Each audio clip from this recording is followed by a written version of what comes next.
I always thought camping was supposed to be peaceful, a way to get away from everything, to be far from people and all the noise that comes with them. That was the reason I decided to drive out alone that weekend. I wanted quiet, I wanted space, and I wanted to see if I could handle being out in the woods by myself. I packed my gear in the trunk of my car, made sure I had enough food and water, and set off toward a spot I had looked up weeks before. The place was not a known campsite, not one of those areas with other people around, fire pits and families playing guitar near the fire.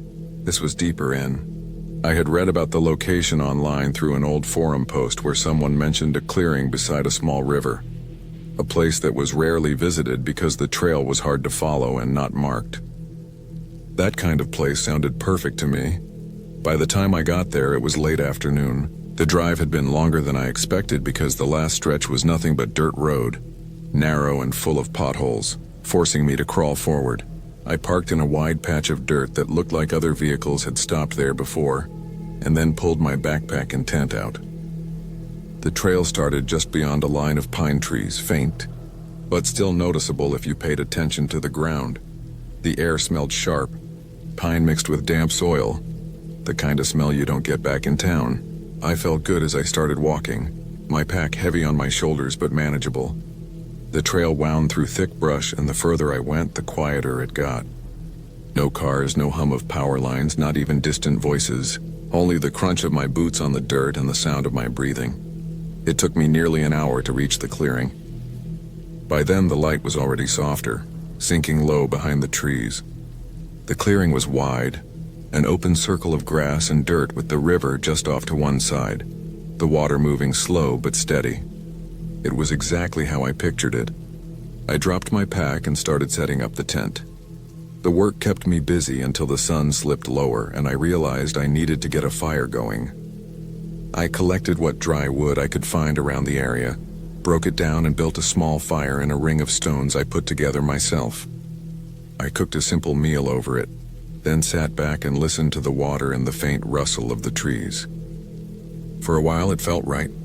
It was quiet, yes, but in a calming way. Night came fast, faster than I expected, and when it got dark out there, it got very dark.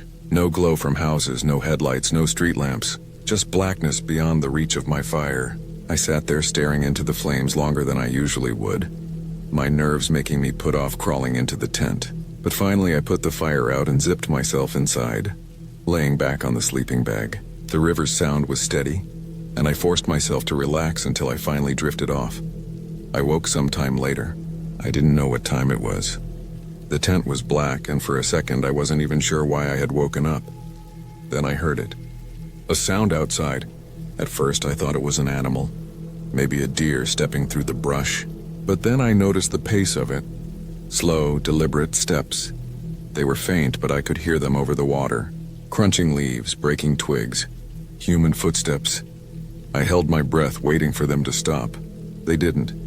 They circled the edge of the clearing, not rushing, just steady, as if whoever it was walking around my camp. I stayed frozen inside the tent, not daring to unzip it. My heart pounded so loud I was sure it could be heard outside. The steps continued for what felt like forever, then slowly moved away, fading into the distance until there was nothing but the river again. I didn't sleep after that. I lay there, eyes open in the dark, waiting for the sound to return. It didn't, but every little noise outside made me jump. When morning finally came, it was almost a relief. I unzipped the tent and stepped outside, the clearing bright and quiet again. Nothing looked out of place, but when I walked to the edge of the clearing, I saw the ground. Footprints. Not boots like mine, but lighter, smaller. They circled just like I thought, then disappeared back into the trees. I told myself it was probably a hiker who had stumbled across my camp in the night and decided not to say anything. But that explanation didn't sit right with me. Who walks around someone's tent in the middle of the night and doesn't say a word? I should have packed up and left, but I didn't. I told myself it was nothing, that I came out there to test myself and I wasn't going to leave after one weird night. I spent the day trying to shake the nerves. I fished in the river, hiked a little further up the trail and tried to act normal. But I kept glancing over my shoulder. The wood seemed thicker than before, heavier somehow, as if the trees were leaning closer. That night I built a bigger fire. I wanted more light, more protection. I cooked dinner again and stayed near the flames until late, but eventually I had to put it out. I crawled into the tent, zipped it up tight, and laid there with my knife in my hand just in case. I don't know how long I was asleep before I woke up again. This time it wasn't footsteps. It was a sound close to the tent, a rustle like someone brushing against the fabric. I froze again, my hand tight on the knife handle. The sound came again, and then I saw the shadow. A faint outline pressed against the thin wall of the tent as if someone was crouched right there leaning in. I held my breath, waiting. The shadow stayed there unmoving for a long time. Then slowly it shifted and I heard the faintest scrape of something metallic against the ground. My stomach dropped. It wasn't just a person. It was a person carrying something. I almost bolted out of the tent then, but fear kept me still. I thought if I moved, if I made a sound, whoever it was would cut through the fabric and grab me.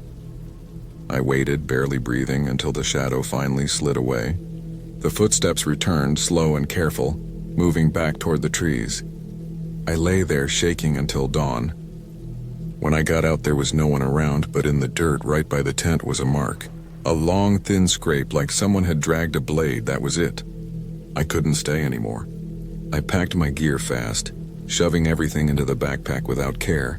I left the firewood, left the stones, left the little bits of trash I had gathered. I just needed to get out. The hike back felt endless. The trail seemed different, harder to follow. Every sound in the woods made me turn my head. I swore more than once I heard someone behind me. But when I stopped, the noise stopped too. My throat was dry. My shirt stuck to my back with sweat, and all I wanted was to see my car. When I finally reached the dirt road, relief hit me so hard my legs almost gave out. The car was there, just where I left it. I threw the pack inside, started the engine, and pulled out fast, bumping over the potholes without caring. I didn't stop driving until I reached the highway. I never went back to that clearing. I don't even like driving past wooded areas at night anymore. The silence of the woods, the way the air feels heavy, the shadows that seem to move if you stare too long. It all reminds me of that trip. I don't know who was out there. I don't know what they wanted. But I do know this. Someone had been waiting in those woods, and if I had stepped out of that tent either night, I don't think I would have made it back.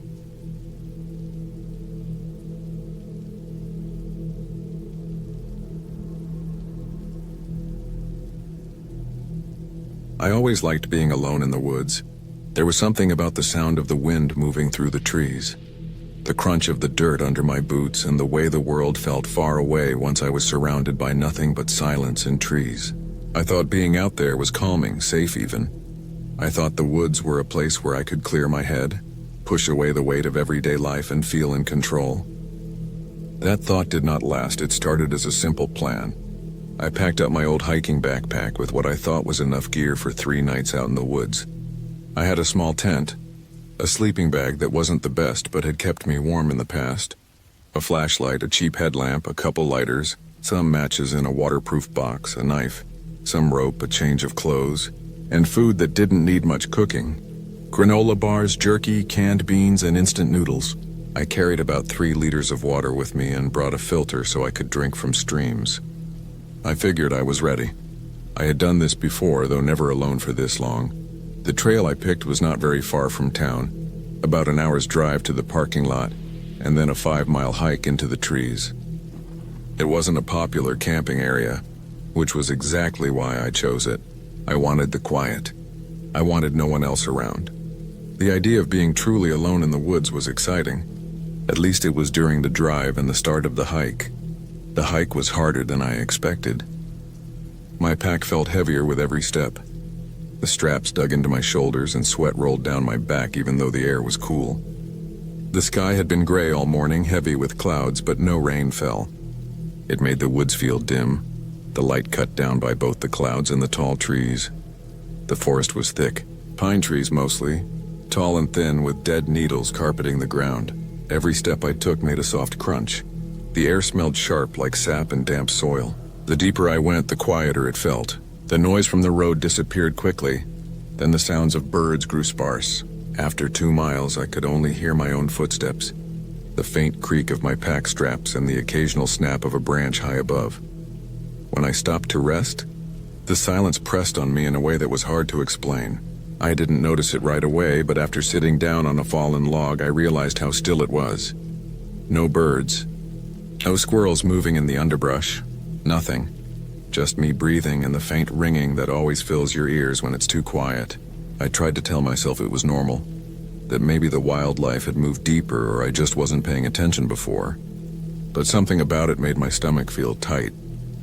By the time I reached the spot where I planned to camp, the sky had started to darken. I was slower than I thought, my legs heavy, my shoulders sore. I found a clearing not too far off the trail, surrounded by pines and a few big rocks that made it feel sheltered. I dropped my pack and stood there for a while, just breathing hard and looking around. I didn't hear anything but the faint whisper of wind in the branches. I set up my tent quickly. I had practiced before, so I knew the routine. Lay down the tarp, snap the poles together, slide them through the loops, and pull the rainfly over the top. It looked small and flimsy when I finished. Just a thin layer of fabric between me and the rest of the forest. I unrolled my sleeping bag inside, then sat on a rock and opened a pack of jerky. As I chewed, I kept scanning the trees. Nothing moved. No sound at all. Not even the distant crack of branches falling. I tried to shake the feeling, told myself I was just too aware of being alone. But every few minutes I felt the hair on my arms rise like I was being watched. When night fell, it fell fast. The clouds made it worse, turning everything black even before the last bit of light was gone. I started a small fire with sticks I had gathered, keeping it controlled in a circle of rocks. The orange glow pushed the dark back only a few feet. Beyond that, the trees were shadows, tall and endless. My headlamp was weak and barely cut through the dark when I turned it on.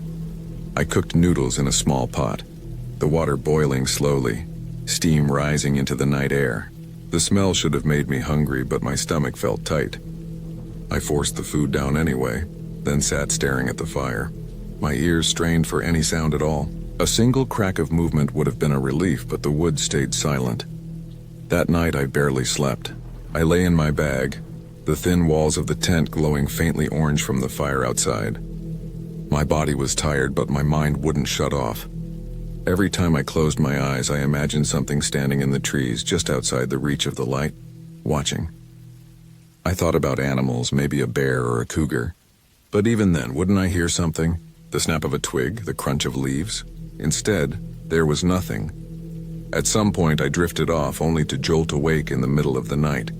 My heart was pounding, my skin damp with sweat. I didn't know what woke me, but I lay frozen, staring at the ceiling of the tent. I listened so hard it hurt. The fire outside had burned low, and the world beyond the tent was dark. For a long time, I heard nothing. Then faintly, I caught it. A sound of footsteps in the distance, slow, careful. Not an animal moving quickly or crashing through brush. Human. My throat tightened, and I held my breath. The steps were soft but steady, moving closer. I wanted to tell myself it was just my imagination, a trick of my half-asleep mind. But they grew louder, clearer. Someone was walking out there. I gripped the knife I kept near my bag and stayed still. The steps circled wide, moving around the edge of my camp. Whoever it was didn't come close enough to see, but they didn't leave either. They just lingered, moving slow like they were feeling their way around. After what felt like hours, the sound faded into the distance, swallowed by the silence again. I lay awake the rest of the night, my heart never slowing down. When morning came, the sky was pale and gray, the air cold. I stepped out of the tent and looked around, my eyes scanning the dirt. My stomach dropped when I saw them, footprints. Not boots like mine, but bare feet. The prints were small, narrow, and pressed into the dirt at odd angles, circling just beyond the edge of my fire pit. They led back into the trees where the ground grew hard and the trail vanished. I felt sick. I packed my bag fast, hands shaking as I shoved things inside. I thought about leaving right then, hiking back to the trailhead. But I told myself maybe it was nothing. Maybe some strange hiker passing through barefoot for whatever reason. It didn't make sense, but I tried to make it make sense. I didn't want to feel like I was being hunted. Still, I couldn't bring myself to stay in that clearing. I hiked deeper into the woods, moving faster than I had the day before. My shoulders ached, but I didn't stop. After 2 hours, I found another spot near a stream. I set up again, built another small fire, and tried to push the night out of my head. But the same thing happened. That night, as the fire burned down, I woke to the sound of soft steps in the dark, always circling, always staying just out of sight. And again, in the morning, bare footprints in the dirt. I was not imagining it. Someone was out there, watching. I didn't last the full 3 nights. By the 3rd morning, I was moving fast, almost running with my pack heavy on my back. I didn't stop to eat. I didn't stop to drink. Every step I felt like something was right behind me, just out of sight. The silence of the forest felt heavier than ever. Not a single bird, not a single animal. Just me, my footsteps, and the memory of those bare prints. When I finally saw the parking lot through the trees, I felt my chest loosen for the first time in days. My car sat there, the only one in the gravel lot. I dropped my pack into the back seat and slid into the driver's seat, locking the doors before I even put the key in the ignition. As I pulled out of the lot, I glanced in the rearview mirror. At the edge of the trees, just before the forest swallowed the view, I saw movement. A figure, pale and thin, standing still, watching me. I didn't slow down. I didn't stop. I drove until the woods were nothing but a dark line in the distance. I never went camping alone again.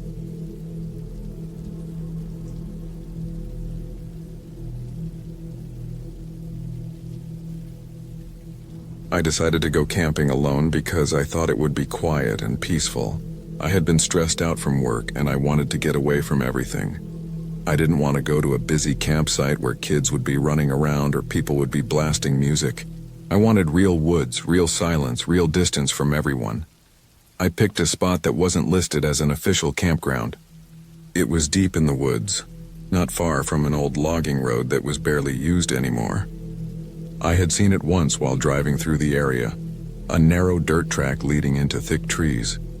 I had studied maps and satellite images and noticed a small clearing a mile or 2 off that road. It seemed perfect. I packed my gear carefully: tent, sleeping bag, a small propane stove, water, a flashlight, and enough food for 3 days. I wanted to test myself, to see if I could handle being truly alone. When I got there, the road itself already looked abandoned. Branches leaned in over it and weeds grew tall along the edges. Driving down it, I had to go slow to avoid potholes and rocks. My car shook over the rough ground. I finally pulled off to the side where the road curved near the clearing I had chosen. I parked, locked the doors, and set off with my pack. The air was cooler under the trees. It felt quiet in a way that was almost heavy, the kind of quiet where every sound sticks out. The crunch of your boots, the rustle of leaves, a single bird calling far away. The clearing was just as I hoped. Flat ground, surrounded by tall trees with a little stream running nearby. I set up my tent close to the tree line, not too close to the water because of bugs, but close enough that I could hear the soft trickle when I sat still. The first day felt calm.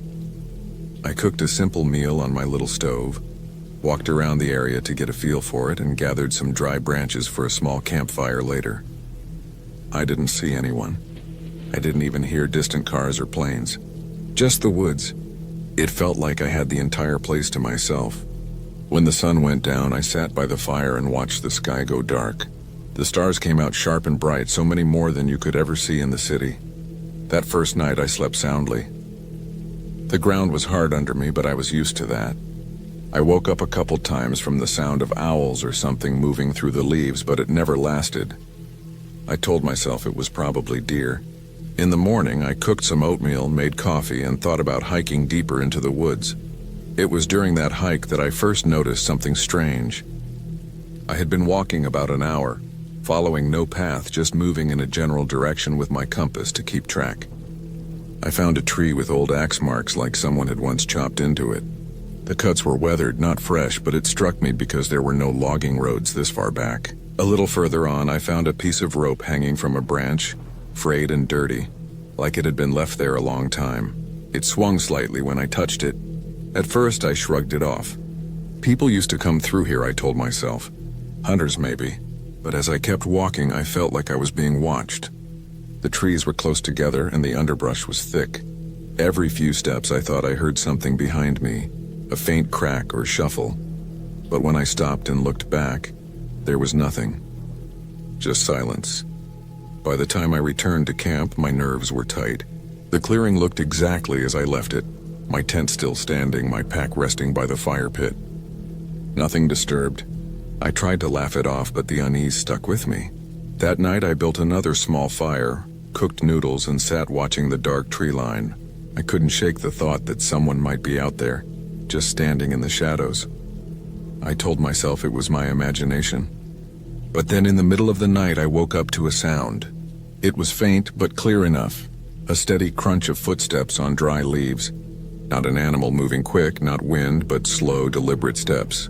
I held my breath inside the tent, listening. They circled just outside the clearing. My heart pounded. I reached for my flashlight but didn't turn it on. The steps went on for what felt like forever, then stopped. Silence returned. I barely slept after that. When morning came, I checked the ground around my tent. I found faint impressions in the dirt. Not clear enough to be sure, but they looked like shoe prints. Human. I felt my stomach sink. I told myself maybe it was my own from before, but the size was different. Larger. That day I thought hard about leaving. But I had planned 3 days, and part of me refused to give up so quickly. I stayed, but I kept more alert. I avoided hiking far, staying close to camp. I kept my knife on me, though I doubted it would do much. The second night was worse. I lay in my tent, wide awake, listening. Hours passed with nothing, then the steps came again. This time closer, almost to the tent. I could hear breathing, faint but there. Whoever it was stood just outside the thin nylon wall that separated me from them. My throat went dry. I didn't move. After a long minute, the steps retreated into the woods. When the sun finally rose, I made up my mind. I packed fast, shoving gear into my bag without care. I wanted out. But when I reached the spot where I had parked, my car was different. The back tire was slashed, cut clean open. Panic hit me. Someone had been there. Someone had followed me, waited until I was gone, and damaged my car. I stood frozen, scanning the trees, expecting to see someone watching. But there was nothing. Just the forest. I knew I couldn't drive out. I had no spare tire. It was stupid, but I hadn't checked before leaving home. My phone had no service this far out. That meant walking the road back until I could reach signal or find help. I left the car and started down the dirt road. My pack felt heavier with every step. The road twisted through the forest, quiet except for the occasional bird. After an hour, I stopped to rest. That's when I saw it. In the soft dirt at the edge of the road were fresh footprints. Large, heavy, made by boots. They weren't mine. They pointed the same direction I was walking, but I hadn't seen anyone ahead. It meant someone was close, moving the same way. I picked up my pace, fear pressing on me. Every time I looked over my shoulder, the road was empty, but I felt eyes on me. As the sun dropped lower, I realized I wouldn't make it out before dark. The road stretched on and on, no sign of houses or service. I didn't want to camp again, but I had no choice. I stepped off the road into a small space between trees and set my tent in a rush. I didn't cook, didn't build a fire, just crawled inside with my knife and flashlight. That night was the longest of my life. I lay there in the dark, ears straining. Hours passed. Then the sound came again, footsteps, slow, steady, circling my tent.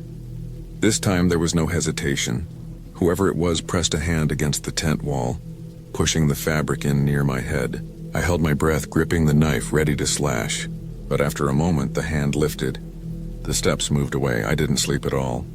At first light, I ripped down the tent and forced myself back onto the road. My legs felt weak, my throat dry, but I kept moving. Finally, after what felt like forever, I saw a sign of life. An old cabin by the road with smoke faintly rising from a chimney. I hesitated. Part of me feared who might live there, but I had no choice. I walked up and knocked. An older man answered, staring at me with suspicion. I explained I was stranded, that my tire was cut. He listened silently, then finally nodded and told me he'd call for help. Inside his house, I sat on a chair, still shaking, while he made the call on a landline. Hours later, a tow truck arrived. The driver changed my tire and told me I was lucky the man had a phone, because the nearest town was still miles away. I thanked them both, but my mind was elsewhere. I kept thinking about the nights in the woods, about the person who had walked around my tent, who had cut my tire, who had followed me. Whoever it was never showed themselves fully, Never attacked directly, but they wanted me afraid. They wanted me to know they were there. As I drove away, I looked in the rearview mirror at the long stretch of forest fading behind me. I knew I would never go camping alone again. The silence of those woods wasn't peace. It was a trap waiting for someone too eager to be alone. I had gone looking for quiet. What I found was someone else's territory, and they had made sure I understood I wasn't welcome. And the worst part was knowing they were still out there, deep in those trees, waiting for the next person who thought being alone in the woods sounded safe.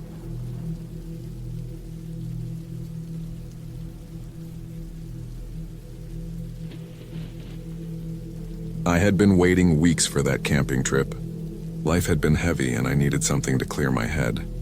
I packed my bag the night before, double-checked my gear, and told myself it was going to be nothing more than a quiet time out in the woods, away from people, away from noise, away from everything. I picked a spot I had never camped before, a stretch of thick forest about 4 hours from home. I found it on a map and read a couple of notes about it being less crowded compared to other areas, which was exactly what I wanted. The drive there was long, but I enjoyed it. My car hummed on the empty highway. The sky was wide and pale, and the air outside the window had that early autumn bite. I stopped once to fill up my tank, grabbed a few snacks, then turned down the smaller road that cut into the forest. The further I drove, the more the trees swallowed the sky. The road narrowed, cracked, then turned to dirt.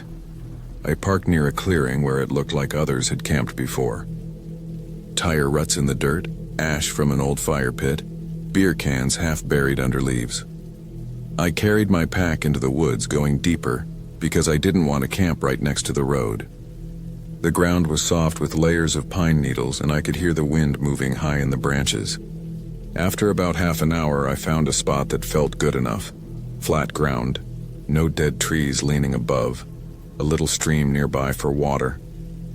I set up my tent, rolled out my sleeping bag, and stacked some wood I collected for a fire later.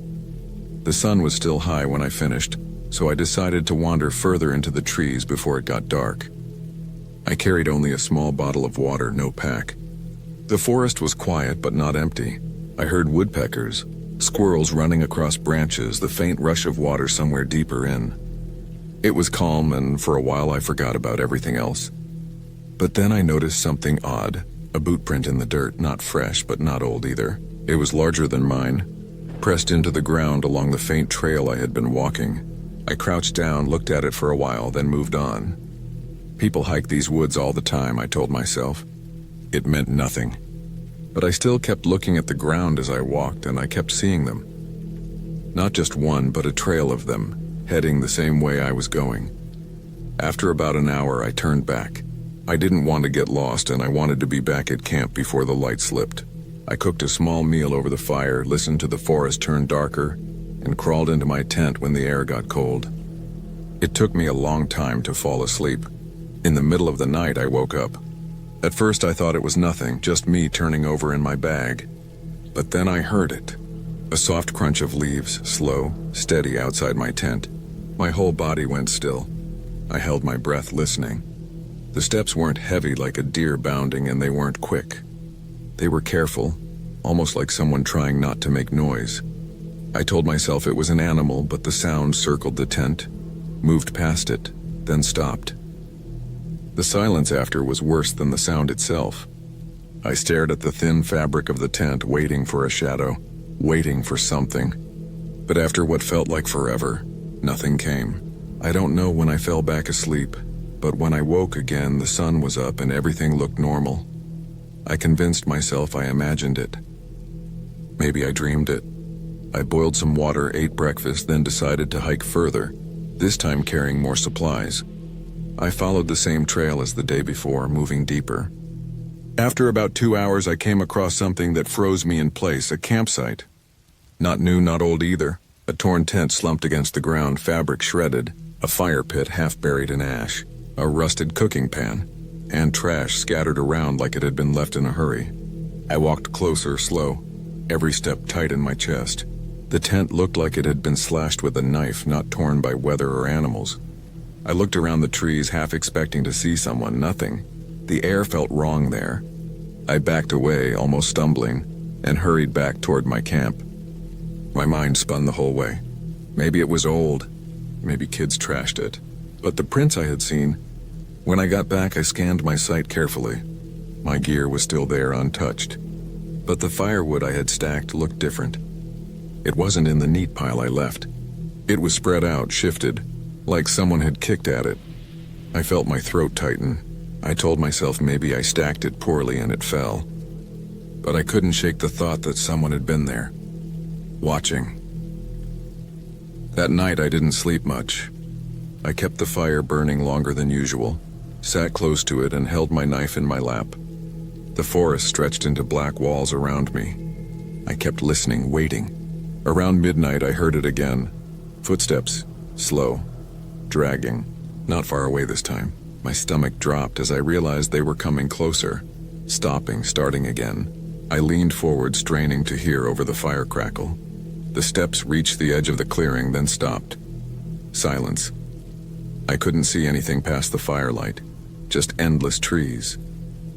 My eyes burned from not blinking. Minutes crawled by. Then, just as slow as they had come, the steps retreated, fading into the woods. I sat frozen for what felt like hours before I finally crawled into my tent. I didn't sleep at all. The morning was gray, the air damp. I decided I couldn't stay. Something was wrong in those woods, and I wasn't going to wait for it to get worse. I packed up fast, shoved everything into my bag, and started toward the car. Halfway back, I noticed something that made my skin crawl. On a tree trunk eye level was a deep carving. Just a single line, sharp, fresh. Then another tree a little further down with another line, like someone marking a path. I started walking faster. The forest felt different now. Every sound sharp, every shadow heavy. I kept looking over my shoulder, convinced someone was behind me. The trail twisted and my heart hammered harder with every step. Finally, I saw the clearing, the dirt road, my car. Relief almost made me collapse. I fumbled with the keys, tossed my pack inside, and slid into the driver's seat. That's when I noticed it. On the hood of my car, smeared in the dirt and dust, were 2 clear handprints. Not mine. Not old, fresh. My stomach dropped into a pit. I slammed the doors locked, started the engine, and drove out of there as fast as the road let me. My hands shook on the wheel the whole way back, and I didn't stop until I reached the main highway. Even then, I kept checking my mirrors. I never went back to that forest again, and I never camped alone again either, because I knew someone had been out there, watching me, following me, getting closer each night. And the worst part was I never saw them.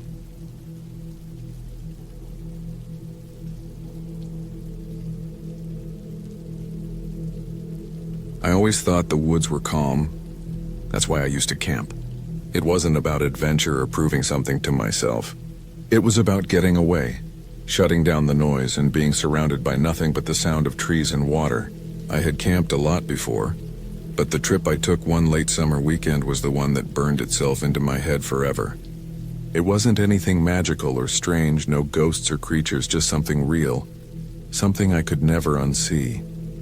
I had gone alone, which wasn't unusual for me. The spot I picked wasn't a marked campground. It was a clearing near a slow-moving river, about a 3-mile hike from the trailhead. I had found it the year before when exploring, and made a mental note to return one day. It was open enough for a tent, close to water, and far enough from the trail that no one ever passed through. Perfect. That's what I thought anyway. The hike in was uneventful.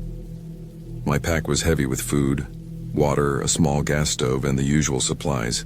Tent, sleeping bag, tarp, first aid kit, flashlight, spare batteries. I had hiked the same distance many times. The late summer air was sticky but not unbearable, and the smell of pine and dirt clung to me as I pushed forward. By the time I reached the clearing, the sun was lowering, painting long strips of light across the river. I set up camp. The tent went up fast since I'd practiced at home. I staked it into the ground, laid out my sleeping bag, and checked for rocks under the tarp. I boiled some water on the stove, ate a simple meal, and sat watching the river. The surface shimmered, catching what was left of the sun. It was quiet except for birds and the occasional rustle in the brush. When night came, I felt good. I crawled into my tent, zipped it up, and laid back. The air cooled fast. The crickets began their endless hum, and I drifted in and out of sleep. At one point, I woke to a branch snapping somewhere nearby. It wasn't loud, but it was enough to make me hold my breath. Probably a deer, I told myself. I had seen them plenty of times. I rolled over and let the sound fade into the night. The next morning was damp and chilly. I boiled water for coffee, stretched, and walked down to the river to splash cold water on my face. My reflection in the water looked tired but calm. That calmness didn't last long. Around mid-morning, while I was gathering some dry sticks, I noticed something strange a few yards from the clearing. A piece of torn fabric was caught in a low branch. It looked old, weathered, maybe from someone's shirt. I tugged it free and held it in my hand.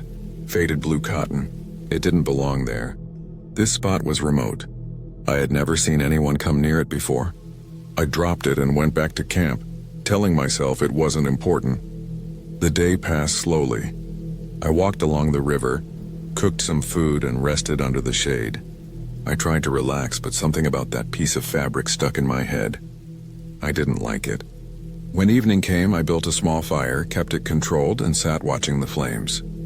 The wood seemed louder now, every crack and snap echoing sharper than before. When I finally crawled back into my tent, I left the fire smoldering low.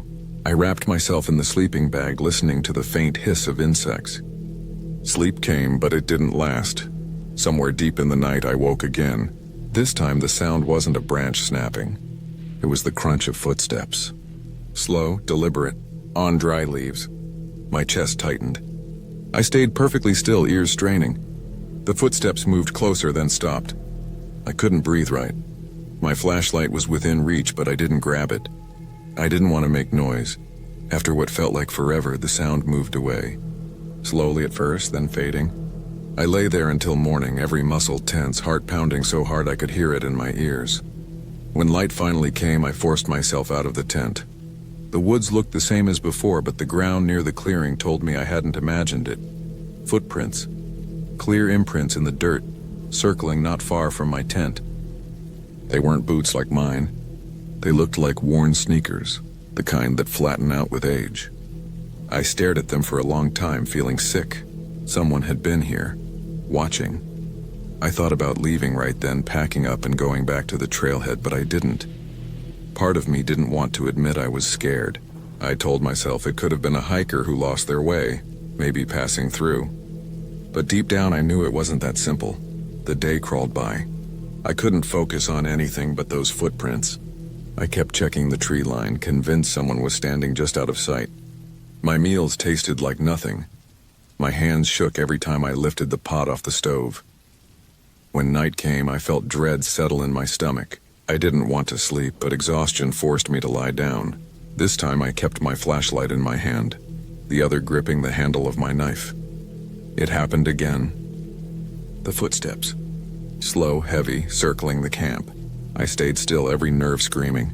At one point I heard the soft scrape of fabric brushing against my tent wall. Whoever it was, they were close enough to touch me if they wanted. My throat burned from holding my breath, then silence. Long silence. I thought maybe they left, but then I heard the faint sound of breathing. Not mine. Just outside the tent, slow, steady breathing. I didn't move. I couldn't. Eventually the sound faded and the footsteps retreated into the trees. I didn't sleep after that. I sat up until dawn, knife in my hand, flashlight ready. When the sun rose, I unzipped the tent and scanned the clearing. More footprints. Closer this time. My fire pit had been disturbed, as if someone had kicked through the ashes. I broke camp in minutes. Shoved everything into my pack, half-zipped it, didn't care.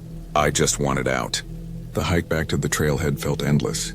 Every sound made me whip my head around. I was sure I was being followed, but I never saw anyone. When I reached the parking lot, my car was the only one there. Relief hit me so hard my knees almost gave out. I threw my pack in the back, climbed into the driver's seat, and locked the doors. My hands were shaking as I turned the key. As I drove away, I kept looking in the rearview mirror, half expecting to see someone step out of the trees. No one did. The road twisted away from the woods, but the feeling stayed. For weeks after, I couldn't sleep right. I kept hearing those footsteps in my head, circling, pausing, breathing. I never told anyone, never reported it, never went back. It was real. There was no mistake. Someone was out there in the woods with me, watching me, waiting, and the worst part, the footprints showed they weren't lost. They weren't wandering. They knew exactly where my tent was.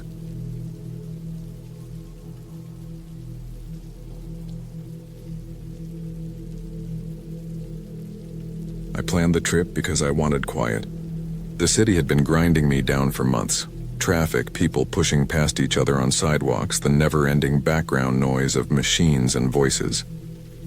I thought the woods would give me the kind of silence I couldn't find anywhere else. I didn't tell anyone exactly where I was going. I only said I'd be gone for the weekend camping alone. I drove for hours until the roads narrowed, until houses became fewer and the trees pressed closer against the gravel shoulders. I parked near a dirt trail where hunters sometimes left their trucks, locked my car, slung my pack over my shoulders, and walked into the forest. The air felt heavier as soon as I left the road. The ground smelled damp and earthy, and the sound of birds thinned out the deeper I went. I kept walking until the trail vanished into a tangle of undergrowth. I cut across a stretch of uneven ground, following the faint slope of the land downward until I reached a flat clearing beside a creek. It looked like a good place to set up camp. The trees formed a rough circle, and the water would be useful. I dropped my pack, pitched my tent, and gathered wood for a fire. The first night was uneventful. The air cooled quickly, and the firelight was the only movement against the dark wall of trees. I lay in my tent listening to the creek's steady trickle and the occasional rustle of branches. My body relaxed for the first time in weeks, and I drifted into sleep with a sense that I'd chosen well. By the second day, the silence felt sharper. The woods weren't filled with the usual daytime racket I expected. No constant bird calls, no steady hum of insects. There were small noises here and there, but long stretches passed with nothing but the faint movement of leaves. It unsettled me, though I told myself I was just used to the noise of the city. I busied myself with small tasks, boiling creek water, hiking short distances, gathering firewood. Still, I couldn't shake the feeling that the forest was unusually empty. That night I built another fire and sat watching the flames dance against the darkness. The stillness pressed in from every direction. I tried to read, but the words slipped past me. I felt exposed sitting there like something was fixed on me from beyond the light. I kept turning to scan the tree line, but there was only blackness beyond the glow of the fire. When I finally crawled into the tent, sleep didn't come easily. The forest was so silent I could hear my own heartbeat. At some point I must have drifted off because I woke hours later to the sound of something snapping in the woods, a dry crack like a branch breaking under weight. My eyes opened wide in the dark and I held my breath. Another snap followed, closer this time. My ears strained against the silence. Then nothing, only the rush of my pulse in my head. I told myself it could have been a deer. I repeated it until the idea felt solid enough to calm me. I didn't leave the tent. I stayed still on my sleeping bag until dawn, thinned the dark and spilled faint gray light across the fabric walls. The next morning, I walked the perimeter of the clearing, scanning the soft soil for tracks. I expected to see hoof prints, but the ground showed only crushed patches of grass. Nothing clear enough to identify. I tried to shake it off, but a weight settled deeper in me. The silence felt heavier than before, like the woods were holding something back. By late afternoon, I gathered more wood and stacked it higher than the night before. When the sun sank, I lit the fire early, determined to keep it large and steady. The flames climbed and hissed, throwing sparks into the black air. I sat close, staring into the glow, but the feeling of being watched returned stronger than ever. That night I didn't even try to sleep at first. I sat by the fire until my eyes burned from the smoke. Eventually, exhaustion forced me into the tent. I zipped it tight, lay flat, and tried to stay awake. Hours dragged by. Then, somewhere deep in the night, I heard it again, the sound of something moving through the woods. Not the quick rustle of a small animal. It was slower, measured, a step, a pause, another step. My skin prickled and I pressed my hand over my mouth without thinking. The step circled the edge of the clearing. I couldn't see through the walls of the tent, but I felt the path of the sound as it moved. It stayed just outside the glow of the fire. The steps stopped and the silence thickened. I didn't move. My muscles ached from staying so still. Minutes stretched, then the sound began again, this time receding into the trees. I didn't sleep at all. I waited until daylight seeped in, then unzipped the tent with stiff fingers. The fire had burned down to ash. The ground around the clearing looked the same, undisturbed, but the sense of wrongness hung heavier than ever. I crouched low, scanning the dirt. This time I found something. A print pressed into the soil near the trees. Not a hoof, not the paw of a four-legged animal. It was the shape of a shoe.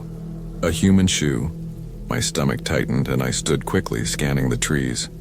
The woods stretched outward in every direction, still and empty. I packed my bag fast, tossing gear into it without care. My only thought was leaving. I doused the last of the fire with creek water, shouldered the pack, and started back toward where I thought the road would be. The trail looked different on the way out. Every direction felt the same. Rows of trees, patches of brush, uneven ground. I kept a steady pace, but the forest didn't seem to thin. Hours passed. The sun climbed high, then sank again, and I still hadn't found the dirt road. I hadn't seen the creek either. My throat tightened when I realized I wasn't sure where I was anymore. I tried to retrace my steps, but the land folded back on itself. Every path I chose bled into another stretch of identical trees. By dusk I was lost. I set the pack down, forced myself to drink, and built another fire with shaking hands. The woods around me felt endless. The silence was so deep it made my ears ring. That night the sound returned. Not distant this time. Closer. I sat upright, staring at the darkness beyond the fire. A crack, a step, another step. My chest seized. The sound moved around me, circling just beyond the firelight. My eyes darted to the tree line, trying to catch movement, but the dark stayed thick and solid.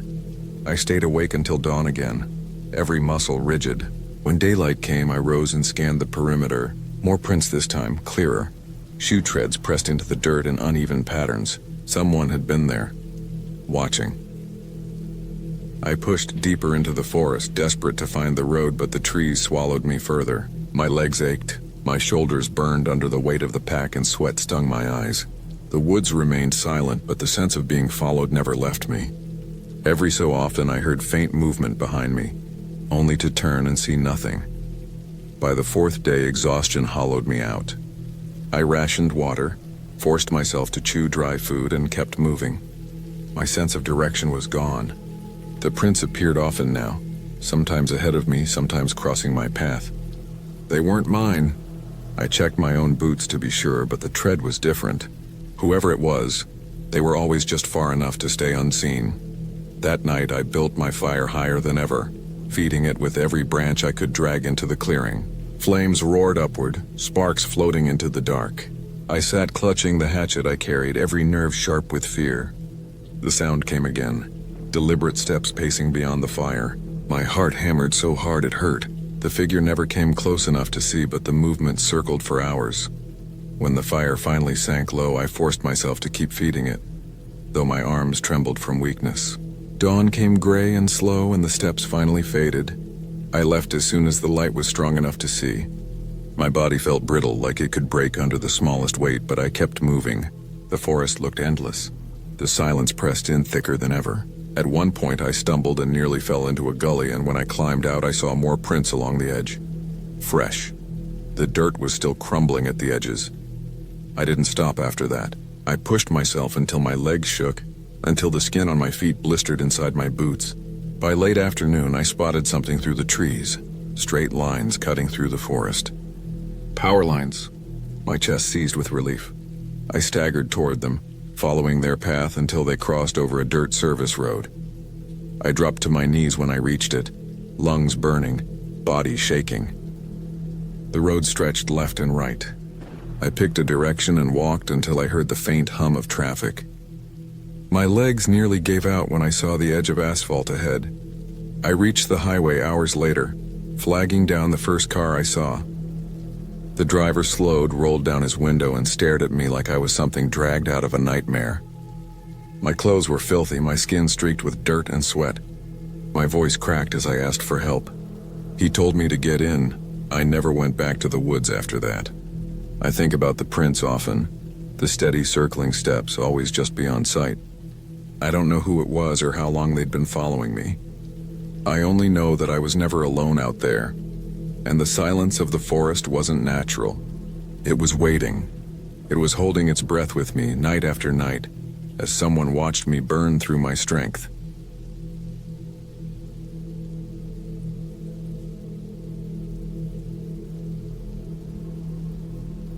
I had camped alone before, but never in that part of the forest.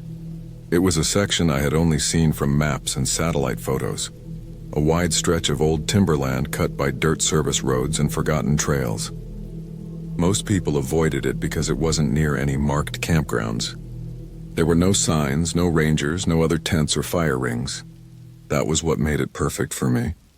I liked the silence of being completely cut off. The kind of silence that presses on you until you start noticing every single sound you make. I packed heavy that week. Tent, food for 3 days, water filter, a good knife, and my flashlight with extra batteries. I parked my truck at the end of a washed-out road and hiked in with the plan of reaching a flat clearing I had spotted on the map, about 3 miles in. The trail was nothing more than 2 faint ruts in the dirt, overgrown with weeds and pine needles. The deeper I went, the less it looked like anyone had passed through in years. Branches brushed my arms and the ground grew soft with old leaves. By the time I reached the clearing, the sun had dipped low and I felt that first edge of tiredness in my legs. The clearing was wide, about the size of a football field, ringed with tall trees that leaned in at the edges. Grass and weeds had grown waist-high in some places, and in the center the ground dipped just slightly, making a flat spot that seemed good for a tent. I dropped my pack, stretched my shoulders, and started setting up camp. The air had that cool bite that comes right before nightfall in the woods, and I wanted everything in place before dark. Tent staked, sleeping bag unrolled, food stowed in a sack tied high in a tree. My routine kept me calm. When you're alone in a forest, order matters more than comfort. The sky darkened fast. The treetops went black against a deep orange horizon. Then the light drained completely. I sat near my tent and ate jerky and crackers, washing it down with cool water. The silence grew heavier as night came. At first there were small sounds. Crickets, the distant tapping of a woodpecker finishing its day. A breeze whispering through branches. But as night fell fully, those sounds faded. It wasn't just quiet. It was silent in a way that made me feel the weight of it pressing into my chest. The kind of silence that makes you hear your own heartbeat, makes your breathing sound too loud. I tried to ignore it. I had been in quiet places before. Still, something about it felt unnatural, like the forest had exhaled and then never taken a breath back in. I crawled into my tent and zipped the door. My flashlight beam cut across the fabric ceiling, bouncing shadows of leaves swaying outside. I lay on my back, trying to let sleep come. But every time my eyes shut, I found myself waiting for a sound, any sound. Hours passed in half sleep. At some point I must have drifted off because I woke suddenly with the sense that time had jumped. My watch read just after midnight. My throat was dry and I reached for the water bottle near my bag. That was when I heard it, a single crack, a sharp snap of a branch somewhere out in the clearing. My hand froze on the bottle. I held my breath. Another sound followed, a faint crunch of weight pressing into dead leaves. Not a squirrel, not a rabbit. Something heavier. I lay still, ears straining. Another step. Slow, deliberate. The steps moved across the clearing, not fast, not hurried. Just steady, like someone trying not to make too much noise but failing to completely hide their presence. The hair on my arm stood straight. I thought of black bears, but the steps didn't match. Bears' lumber. These were more even, spaced, measured. Like footsteps. Human footsteps. I stayed silent inside the tent, not daring to unzip it. The footsteps came closer, then stopped. The silence after was worse than the sound. I couldn't tell where they had stopped, whether they were 10 feet away or 50. My heart pounded against my ribs, minutes dragged. My body ached from holding still, but I didn't move. I told myself it was just my imagination, maybe a deer that had wandered into the clearing. But deer don't stop and wait like that. Deer move, pause, move again. This was different. Whoever or whatever it was waiting. At some point, the silence lulled me back into a shallow, restless doze. When I woke again, Pale light was seeping through the tent fabric. Dawn. I crawled out, stiff and cold, scanning the clearing. Nothing moved. The grass was wet with dew shining in the morning light. I walked the perimeter, eyes sharp, and that's when I saw the marks. In the soft dirt near the edge of the clearing, pressed into the soil, were footprints. Not boots, not shoes, bare feet. Long toes splayed in the mud, deep heel prints. They weren't mine. I hadn't walked barefoot anywhere. I crouched, staring at them. The prints were fresh, edges still crisp. I counted at least 7 steps leading out of the clearing and into the trees. They were adult-sized. Too big for a child. The ground beyond was thick with pine needles, and the trail ended there. No other signs, no clothing scraps, no campsite. Just bare footprints vanishing into the woods. My stomach tightened. I tried to reason with it. Maybe someone else had camped nearby and wandered through during the night. But who hikes 3 miles into the woods barefoot? Who walks silently into someone else's clearing at midnight and then disappears? I packed slower than usual that morning, double-checking every strap and buckle. Part of me wanted to leave right then, head back to the truck, but my pride held me there. I had planned 2 nights. Leaving after one would feel like admitting I was afraid. I told myself I would stay, just keep alert. Maybe move camp deeper into the trees for more cover. The day passed in heavy air. Clouds rolled in, dimming the light. I collected firewood, though I didn't plan on building a fire. I didn't want to draw attention to myself. The silence remained thick, broken only by the occasional bird call that ended too quickly. I kept glancing at the tree line, waiting to see movement. My nerves wound tighter with each hour. When darkness fell again, I sat in the tent with my flashlight off, holding my knife across my lap. My ears strained for the crunch of steps. Hours dragged by. My eyelids grew heavy. Then, just like the night before, around midnight it came again. Crunch, snap. The same slow, steady movement. Not rushing. Not careless. Just walking. This time the steps circled wider, tracing the edge of the clearing. A slow arc, as though whoever was out there was studying the tent, testing how close they could come. My chest tightened with each step. I gripped the knife handle so hard my palm ached. The footsteps stopped directly behind my tent. I could feel the weight of presence even without sound. My skin prickled, every nerve firing. Then came the faintest sound, something brushing against the tent fabric just once near my head. A finger, a twig. I didn't breathe. Silence followed, thick and endless. I don't know how long I sat there, but eventually exhaustion pulled me under. I woke to gray light again, heart still racing. I unzipped the tent and stumbled out. The grass near the back of my tent was pressed flat in a long line, as if someone had crouched low, leaning close. More bare footprints dotted the damp soil, circling like a predator around prey. That was enough. I wasn't staying another night. I stuffed everything into my pack with clumsy hands and slung it on my back. My shoulders screamed under the weight, but I didn't care. I wanted out. I picked up the trail, pushing fast toward where I had left my truck. The forest closed in tighter as I moved. Every step felt watched. I turned often, scanning behind me, but saw nothing except trees and shadows. After an hour, I reached the washed-out road. Relief surged when I spotted the glint of metal through the branches. My truck. I hurried faster, but when I broke through the last line of brush, my stomach dropped. My truck door was open. I had locked it. I knew I had locked it. The driver's side swung wide, creaking in the breeze. My pack straps dug into my shoulders as I froze, staring. I forced myself closer, step by step.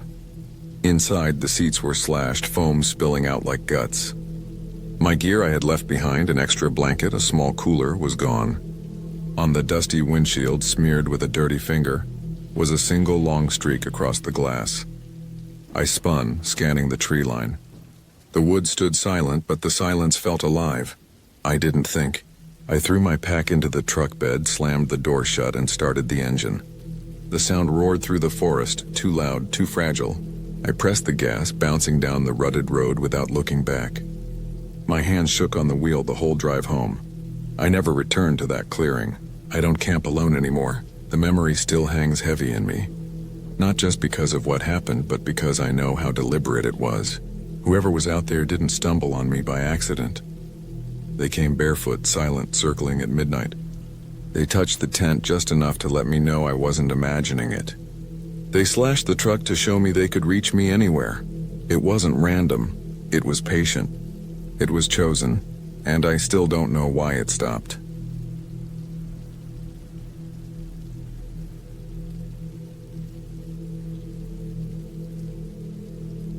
I decided to take a camping trip alone in the middle of September.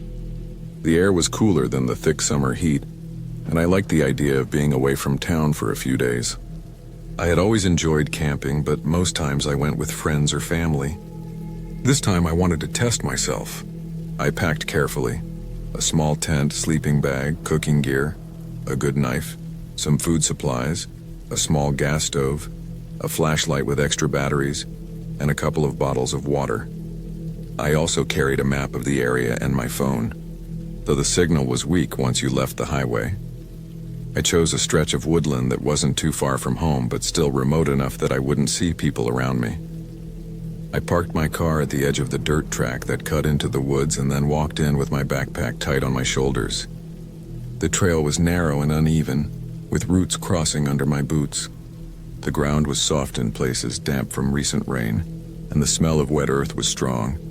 The forest was quiet except for the sound of birds and the occasional crack of a branch when a squirrel moved. I walked for about an hour before I found a spot I liked. It was a small clearing where the trees opened up enough to let in sunlight, but still had enough cover that I wouldn't be completely exposed. The ground was flat with a patch of grass and some dry soil where I could pitch my tent. I dropped my pack, stretched my back, and started setting up. It didn't take long to get the tent up, and I laid my sleeping bag inside with the gear stacked neatly in the corner. The rest of the evening was simple. I boiled some water, ate a quick meal of instant noodles, and sat by a small fire I built with dry sticks. The fire gave me comfort as the woods grew darker. The sounds of the forest at night always seemed louder than during the day. Crickets, owls, and the occasional rustle in the brush filled the air. I sat for a while watching the flames flicker before crawling into my tent. I slept lightly that night, waking several times to small noises outside. Every time I told myself it was just animals. Probably deer moving through, or maybe a raccoon. I wasn't used to being out there alone, so my brain kept alert even when my body wanted to rest. But nothing happened, and by morning I felt safe again. The second day was calm. I spent it walking through the woods, following deer trails and exploring a little farther than before. The woods seemed endless, tree after tree with thick undergrowth in places. The ground was damp, and I noticed patches of mud that showed hoof prints and paw prints. Some were clearly from deer, but others I couldn't identify. Maybe a dog or a coyote. When I got back to camp, I cooked again and sat by the fire. That evening, I heard something larger moving in the trees beyond the clearing. The sound was heavy, like branches snapping under weight. I froze, staring into the darkness, waiting for something to appear. But nothing did. After a while, the sound faded, and I tried to calm myself. Probably just a deer again. Maybe even a bear, though I had seen no signs of one. That night was worse than the first. I lay in my tent listening to the woods. Around midnight, I heard footsteps. They weren't fast or light like an animal's. They were slow, steady, crunching through the undergrowth. My heart pounded. I held my breath, straining to hear. The steps came closer, then stopped. I gripped my knife, staring at the thin fabric of the tent as if I could see through it. Minutes passed, but it felt longer. Finally, I heard the sound of movement again, this time fading away into the woods. I didn't sleep much after that. By morning, I tried to convince myself it had been my imagination. Sound travels strangely at night. It could have been an animal, and my brain just twisted it into footsteps because I was already nervous. Still, I couldn't shake the feeling. I decided to stay one more night and then leave. I spent the day near camp, collecting more wood and making sure I had everything ready for an easy departure the next morning. The air was colder and clouds gathered in the sky, making the forest darker even before sunset. That evening, I built the fire bigger than before. The flames pushed back the shadows and I sat close to it for warmth. I ate slowly, keeping my ears sharp to every sound. At one point, I thought I heard movement again in the distance, but it stopped quickly. When I finally went into the tent, I left my knife beside me and kept the flashlight in my hand. I lay on my back, listening, every sense awake. Hours passed in silence and I almost began to relax. Then I heard it again. Footsteps. This time there was no mistaking them. They were slow but steady, moving around the edge of my clearing. Crunch of leaves, snap of a twig, a faint drag through the dirt. They circled. My throat went dry as I realized whoever or whatever it was wasn't passing through. They were moving around me. I stayed completely still, trying not to breathe too loud. The steps came closer, stopping near my tent. My skin prickled as I imagined someone standing just feet away in the darkness, listening. The fire outside had died down, leaving only faint embers. Then I heard the sound of breathing. Not my own, not the rustle of wind, but low human breathing just outside the thin nylon wall. I gripped the knife so tight my hand ached. For what felt like forever, nothing happened. Just that sound. Then slowly the steps moved away again. The breathing faded. I listened as whoever it was walked back into the woods until I couldn't hear anything more. I didn't sleep at all that night. I waited, staring at the roof of the tent, listening for any sign of return. The woods stayed quiet. When the first light came, I packed as fast as I could. My hand shook as I rolled the sleeping bag and stuffed everything into my pack. I doused the fire pit with dirt and water, then started the walk back toward my car. Every sound behind me made me spin around. Every shift of shadow between trees looked like movement. The trail felt longer than before, but finally I reached the dirt track where I had parked. Relief flooded me when I saw my car through the trees. But when I stepped out of the woods, I froze. There were footprints around my car. Not animal tracks. Human boots. They circled the vehicle, pressed deep into the damp soil. I unlocked the door and threw my pack inside. My hand shook so badly I dropped the keys once before starting the engine. I didn't look back as I drove down the dirt road toward the highway. For the rest of the day, I kept checking my mirror, half expecting to see someone following. Nobody was there, but I couldn't shake the image of those prints around my camp and car. Someone had been out there with me, watching, waiting. They never spoke, never showed themselves, but they were there. That night, safe at home, I locked every door and window. But lying in bed, I thought about how close they had been, standing right outside my tent in the middle of the night, just breathing, as if deciding whether to unzip the flap and come inside. I never went back to those woods again.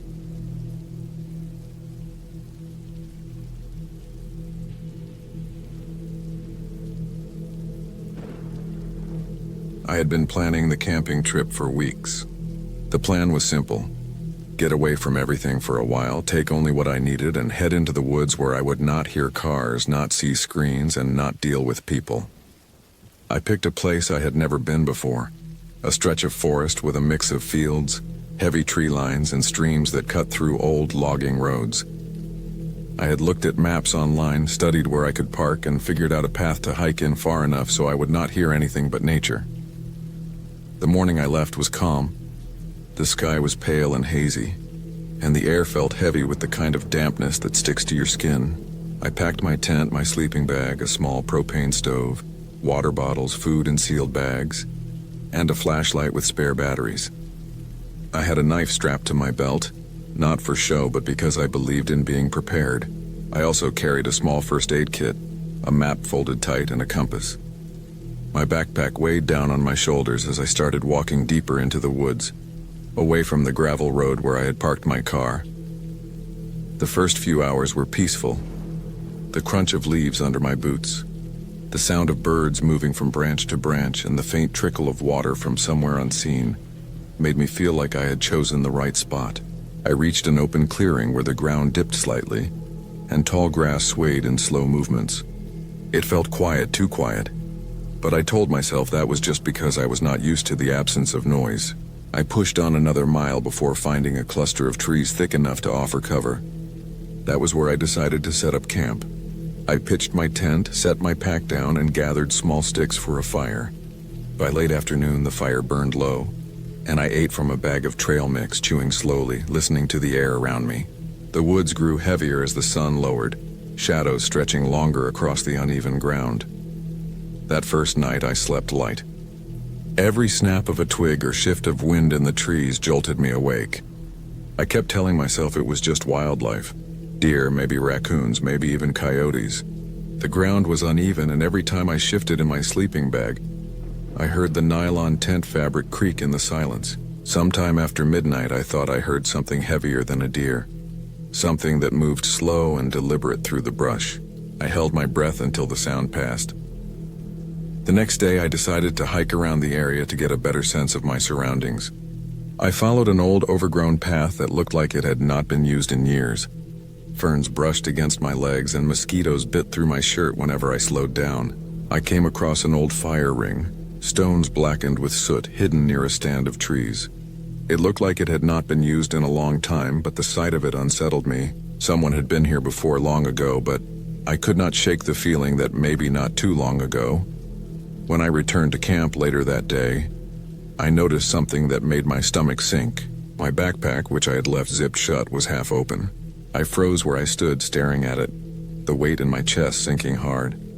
My food bags were still there, but one had been moved. I searched around looking for tracks, but the ground was too hard, covered in pine needles and dry leaves. I told myself an animal had probably pawed at it, but the zipper being pulled open felt wrong. Animals don't pull zippers. That night I sat by the fire much longer, the flames throwing orange light into the dark around me. My ears strained at every sound. I thought I caught movement at the edge of the firelight once, a faint shadow that ducked behind the trees. My stomach knotted. I put more wood on the fire to keep it alive longer, then finally crawled into my tent, my knife in hand. The woods at night are not silent. They breathe and move in ways that play tricks on your mind. The longer I lay awake, the more I swore I could hear soft steps circling my camp. Not close, not loud, but steady. I forced myself to stay inside the tent, every muscle in my body tense. My knife handle grew slick with sweat in my grip. Eventually, exhaustion dragged me into a broken sleep. In the morning, I unzipped the tent and scanned the ground. That was when I saw it. Not 10 feet from where I had slept, the dirt was disturbed, pressed down in a clear oval shape. A boot print fresh, the sight froze me cold. My thoughts spun. Someone had been here. Someone had walked close to my tent while I slept. My mouth went dry as I looked around at the tree line, but the forest stared back blankly, offering nothing. The fear clung to me all day. I could not eat much. Every few minutes I checked over my shoulder. I thought about packing up and leaving right away, but part of me argued it might just be a hunter passing through or some lost hiker. Still, that did not explain why someone would circle so close to my camp without saying anything. That evening, I decided not to light a fire. I sat in the growing dark, listening, waiting. The forest settled into night slowly, as if it wanted me to notice every sound. I could feel the air shift colder as I sat still. Hours passed, and then it came, the sound of movement, slow, careful. Branches flexed under weight. Leaves shifted under steps. My heart hammered in my chest. Whoever it was, they were out there, moving just beyond sight. I stayed inside my tent that night, barely breathing, every sense stretched tight. The footsteps drew closer, then stopped. Silence thickened, and I imagined someone standing just outside the thin wall of fabric watching. I did not move for hours until exhaustion pulled me under again. When the first light of morning came, I stepped out. My throat tightened as I saw more boot prints in the soft dirt near my camp. They circled wide, then came close again, stopping just a few feet from my tent. I made the decision then. I had to leave. I stuffed everything into my backpack, my hands shaking, and started back the way I came. The forest felt different now, darker, hostile. Every sound made me snap my head around. The air felt too heavy, pressing down on me. After an hour of walking, I realized I was not on the right trail. The map I had folded and studied seemed useless in the thick trees. The landmarks I had counted on looked different in the shifting light. Panic set in fast. My heart raced as I turned in circles trying to get my bearings. Then I saw it, a shape through the trees. At first I thought it was my imagination, but no, it was a figure. Standing still far back in the shadows. A person. They did not move, did not speak, just watched. I froze, my whole body going numb. Then, without a sound, the figure stepped back and disappeared into the trees. I ran. My pack slammed against my back as I pushed through brush, branches clawing at my arms. I did not care which direction I was going. I just needed distance. My lungs burned, but I kept moving until my legs gave out, and I collapsed against a tree, gasping for air. The forest pressed around me, silent again, as if it had swallowed whoever I saw. My chest heaved, sweat dripping into my eyes. I knew I was lost. For hours I wandered, trying to retrace my steps, but everything looked the same. The sun dipped lower and shadows stretched longer. I stumbled into another clearing, and that was when I saw something that made my blood run cold. On the ground, trampled into the dirt, was a fresh boot print. Not mine. Larger. I backed away slowly, scanning the tree line, but the woods stayed still. The print faced the direction I had just come from. Whoever it belonged to was behind me. That night I did not set up the tent. I curled against the base of a tree, clutching my knife, too scared to close my eyes. My ears picked up every faint crack of twigs, every brush of leaves. Hours passed, and then I heard it again, the deliberate steps. Closer this time. I held my breath, my heart pounding, waiting for the sound to pass, but it did not. It stopped only a few feet away. I could feel eyes on me in the dark. The silence that followed was worse than any noise. When dawn came, the spot was empty. But in the dirt inches from where I had lain were prints again, the same boots. Whoever it was had been standing right over me as I tried to rest. I forced myself to move fast that day, pushing through exhaustion, determined to find the road. My body screamed for rest, but fear drove me harder. By late afternoon, through the trees, I caught a glimpse of something gray and straight, a gravel road. Relief surged so hard I almost collapsed. I staggered toward it, stumbling onto the road, dropping my pack in the dust. I followed it until I saw my car still parked where I left it. The sight nearly made me cry. I scrambled inside, slammed the door shut, and locked them. I sat there, gripping the steering wheel, chest heaving, until my hands stopped shaking enough to turn the key. The engine came alive and I pulled away fast, the trees shrinking in my rearview mirror. I never looked back.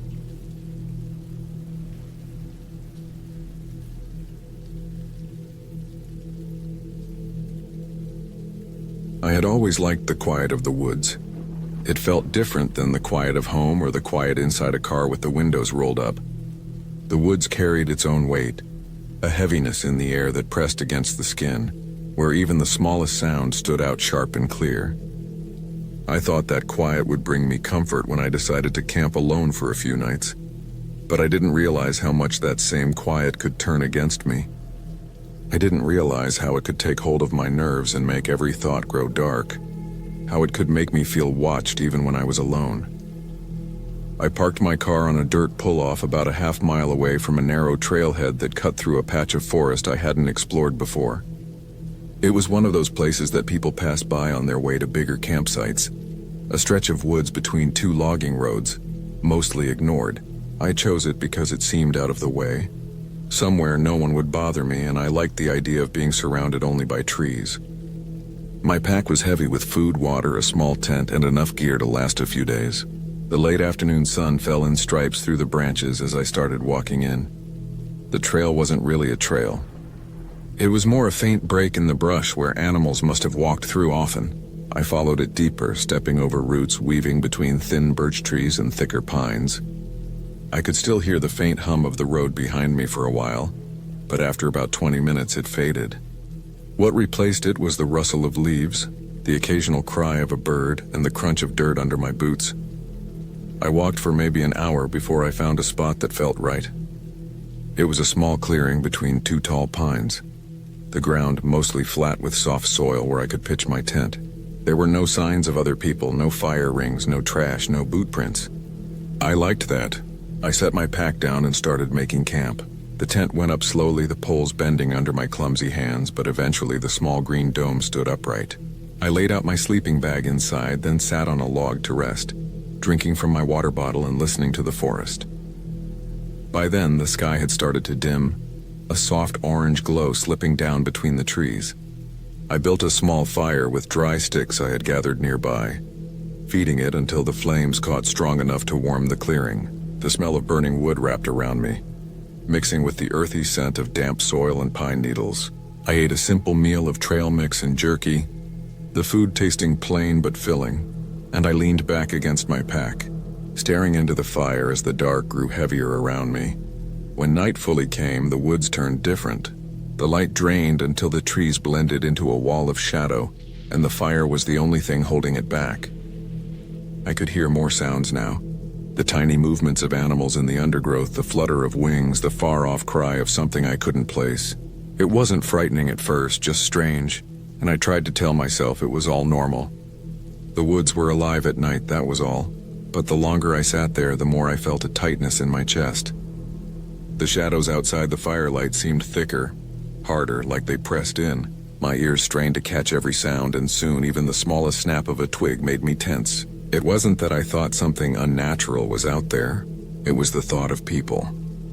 I hadn't seen anyone on the way in, but I knew there were logging roads nearby. A person could come through these woods if they wanted to.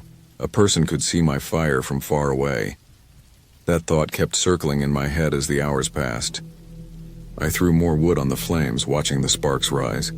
I kept glancing past the light into the trees, trying to see if anything moved. The silence between noises grew heavier, and every time I thought I could relax, something new would break it. A branch cracking in the distance, leaves shifting like something brushed past them. Finally, I couldn't shake it anymore. I put out the fire, smothering it with dirt until the glow faded and only smoke rose. The clearing plunged into darkness. I crawled into my tent, zipped it up tight, and lay inside my bag, staring at the thin fabric above me. The night pressed closer without the fire, the sound sharper now. My heartbeat felt too loud in my ears. It took a long time to drift off, and when I did, it wasn't real sleep. I kept waking to the rustle of something outside, the sense that movement circled my camp. At one point, I thought I heard footsteps, slow and dragging, just beyond the tent. I held my breath until the sound faded, convincing myself it was probably an animal. But deep down, I wasn't sure. When morning came, I crawled out into the gray light. The clearing looked calm, ordinary.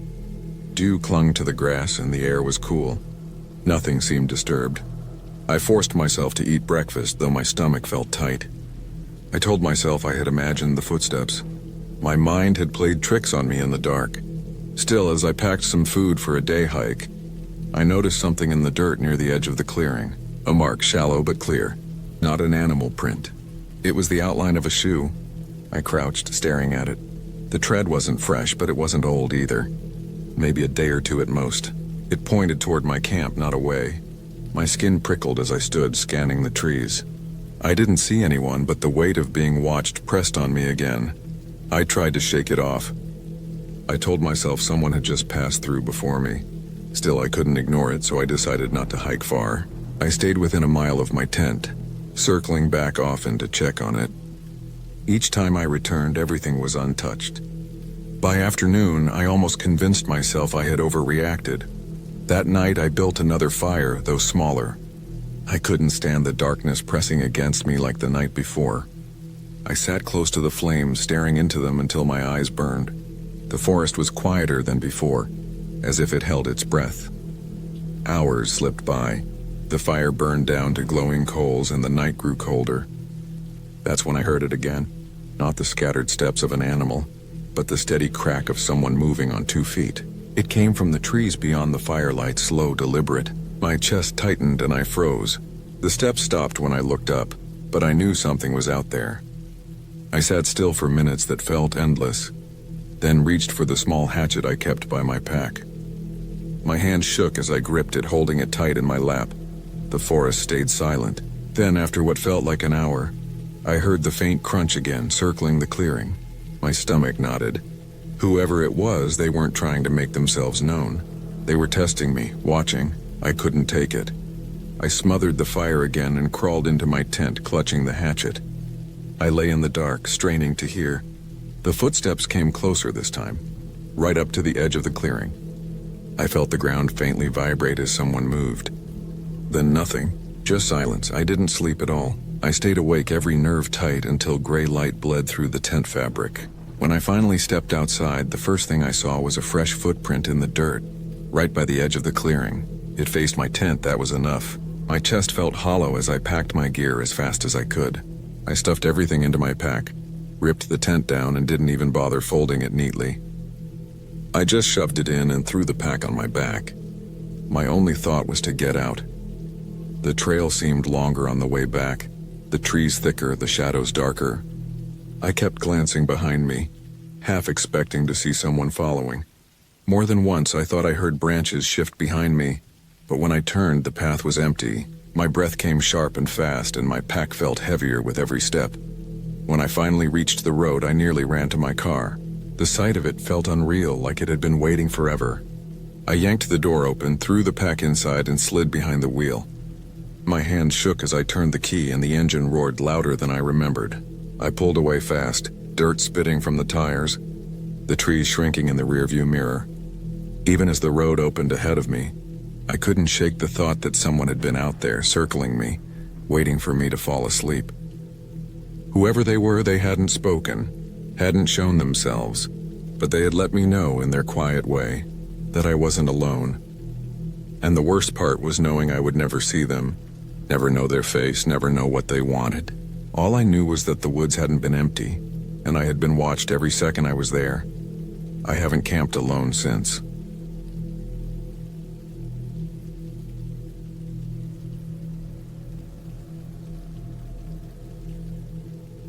I had been camping for years, but this trip was different. I wanted to go alone, far out into the woods, away from the usual trails and away from the places where families parked their RVs and filled the night with their own noise. I had taken time off work and decided I would disappear into the wilderness for a few days. I packed my tent, my sleeping bag, a stove, and just enough food. I wanted quiet, and I wanted the kind of stillness you don't get when you are around people. The drive out was long. The paved road turned into gravel, and the gravel turned into dirt. I parked at the very end of a small pull-off, the kind you wouldn't notice unless you were looking for it. From there, I shouldered my pack and started walking into the woods. The air was heavy with late summer heat. Cicadas buzzed somewhere above me, and I could feel sweat running down my back as I pushed deeper in. The woods felt alive, but not in the way people imagine when they talk about peace. The undergrowth brushed against my legs, and every few steps something moved in the brush, a rabbit or a bird darting off. It felt wild, untamed, and quiet in a way that pressed in around me. I walked until I was sure I was far enough from the road that no one would bother me. I picked a spot on slightly higher ground, where the trees broke open just enough for me to see the sky. I dropped my pack, stretched my shoulders, and started to set up camp. The ground was uneven, roots pushing up in places, but I found a flat patch just big enough for the tent. I worked slowly, enjoying the rhythm of it. Stakes hammered into the dirt, poles bending and clicking into place, the fabric stretched tight. The sound of it all echoed strange in the stillness, like I was disturbing something that didn't want to be disturbed. Once the tent was up, I walked around the area, just to see what was nearby. To one side, the ground dropped sharply into a gully, thick with brush and shadows. To the other side, the trees stretched on, straight and tall, their trunks lined up like pillars. I could hear running water somewhere in the distance, maybe a stream, but I couldn't see it. I cooked a small meal on the stove as the light began to fade. The forest was different in the evening. The buzzing of insects softened, replaced by the sound of crickets and the occasional crack of a branch deeper in the trees. I tried to relax, tried to enjoy the solitude I had come for, but there was a weight to the place. Every sound carried too far. Every movement in the dark seemed closer than it should be. When the sun finally dropped, the sky went from gold to deep blue and then to black. The stars appeared sharp above the treetops, but the woods themselves became something else entirely. The shapes of the trees blended together, and the shadows were so thick it was like looking at walls. I sat by the dim glow of my stove, listening, staring into the dark. That was when I first heard it. It wasn't loud, just a faint crunch, the sound of weight on dry leaves. At first I told myself it was an animal.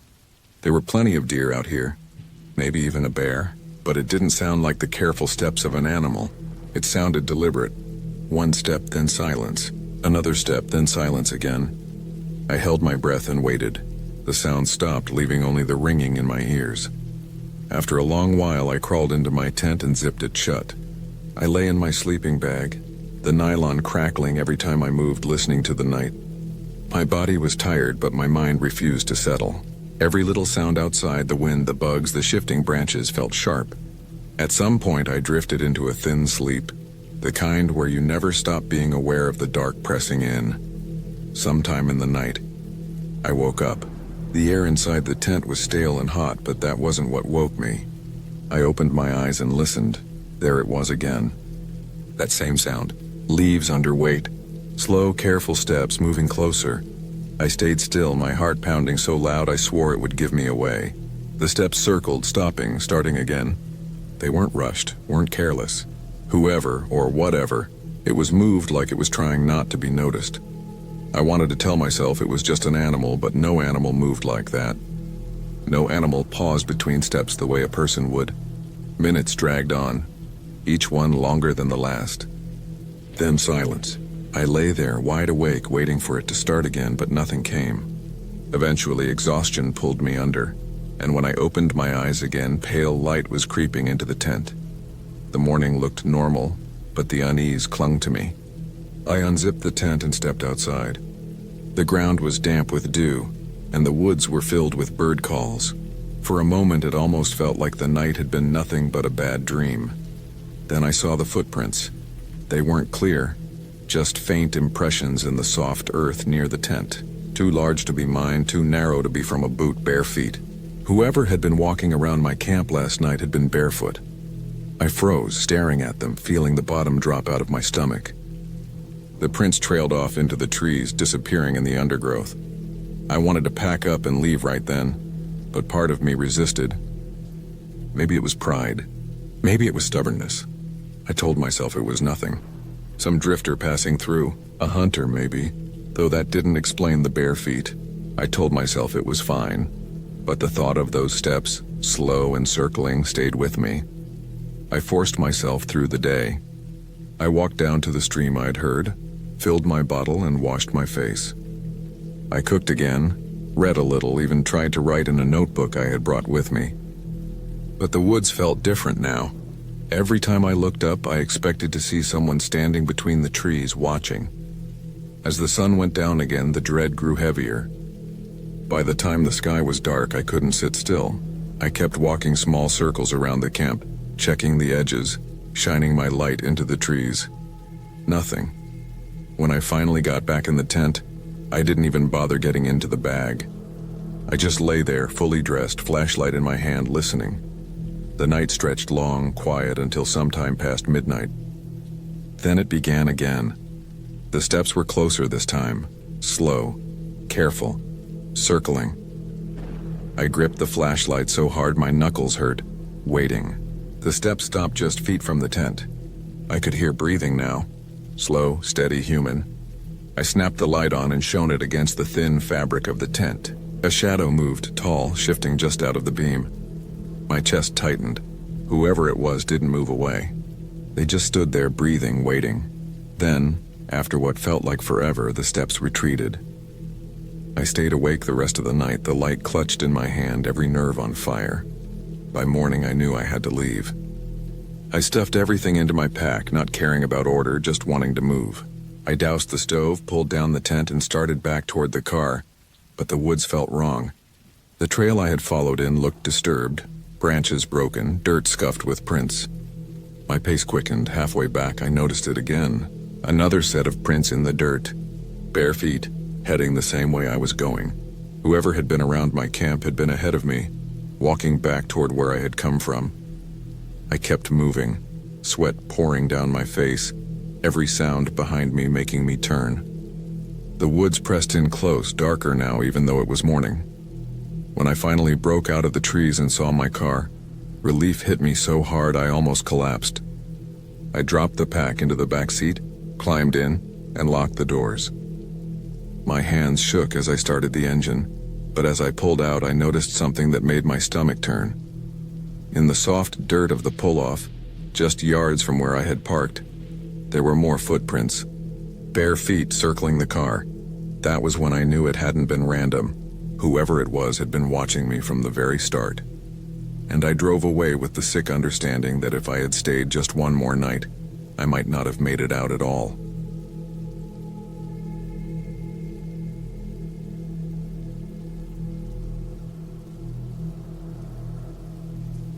I had been planning the trip for weeks.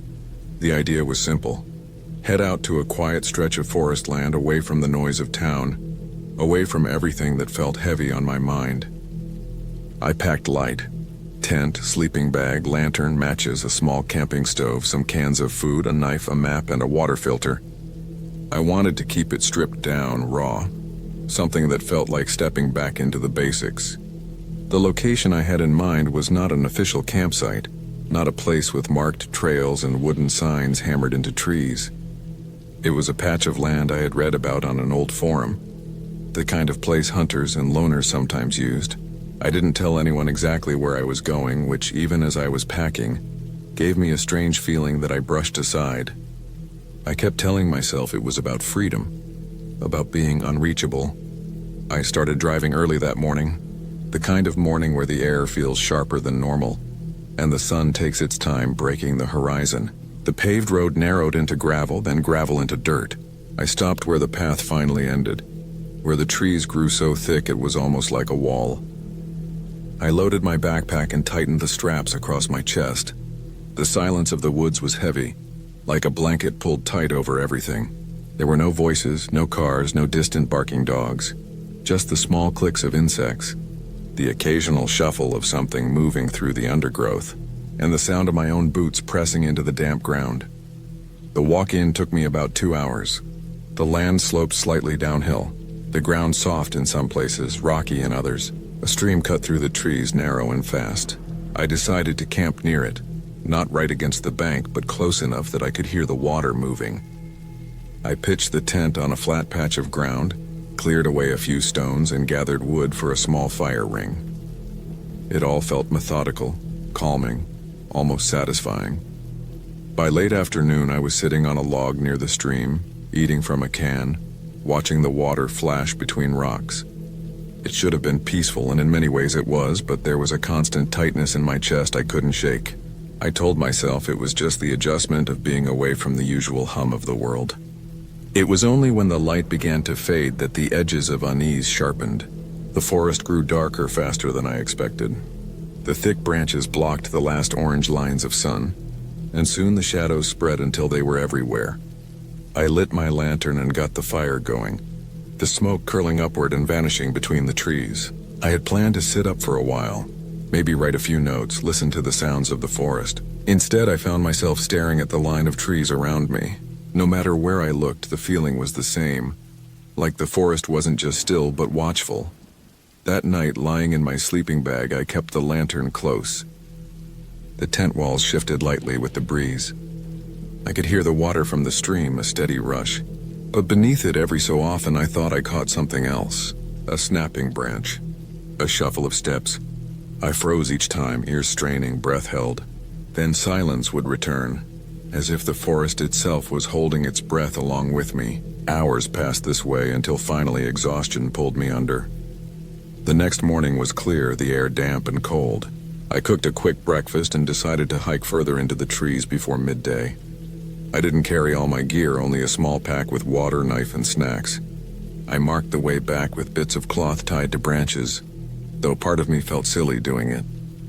The woods grew thicker the deeper I went, the kind of growth where sunlight barely touched the ground. At one point I found an old structure barely standing, hidden between thick oaks. It was a cabin, or what was left of one. 4 leaning walls, the roof caved in, door gone. Moss covered the wood. Inside, the floor was soft with rot, and what might have once been furniture had collapsed into piles of damp wood and rusted metal. I crouched inside for a while, looking at it, feeling an odd discomfort. This place hadn't been lived in for decades, maybe longer, but I couldn't shake the idea that someone had stood exactly where I was standing, staring at the same trees. I didn't stay long. The quiet in that cabin felt heavier than outside. I marked the spot on my map and started back, but it took longer than I expected. The cloth markers helped, but still I felt disoriented. It was like the forest didn't allow straight lines. I reached camp again just as the sun started leaning down. That night things changed. I was by the fire, stirring the embers, when I heard it clearly, a sound that was not an animal. It was steady, rhythmic, the crunch of footsteps on leaves. They were slow, almost deliberate. My head snapped toward the noise, but the trees stood silent. I sat frozen. the knife already in my hand without realizing I'd reached for it. The steps faded. Nothing moved. I told myself it could have been a deer, maybe a boar, though the weight of the steps didn't feel like that. They felt human. Sleep was impossible. I stayed in the tent with the lantern low, every sound pulling my eyes open. The forest wasn't just quiet anymore, it was filled with waiting. The following morning I found tracks near the stream, not far from where I had pitched the tent. They weren't boots like mine. They were lighter, narrower. The prints were fresh. Someone else had been there during the night. I stared at them for a long time, stomach tight. I hadn't seen anyone since I arrived, and the nearest road was miles away. The thought that someone had been walking around my camp in the dark, without making themselves known, made my skin crawl. I thought about packing up and leaving. I even started folding the tent, but I stopped. My pride got in the way. I told myself I was overreacting, that maybe it was just a hiker passing through, someone hunting, or even an old local checking traps. But if that was true, why had they circled near my camp and walked away without a word? The day passed slowly. I tried to distract myself by fishing in the stream, by walking short loops around the area, but the feeling never left. As night came again, I built the fire higher, the flames spitting sparks into the air. I sat close to it, knife on my lap, lantern behind me. Hours dragged by. Then just after midnight, the sound returned. Footsteps. Slow, careful, circling just beyond the reach of the firelight. I froze, my chest tight, breath shallow. The fire crackled, throwing shadows across the trees, and between the flickers of light I thought I saw a shape.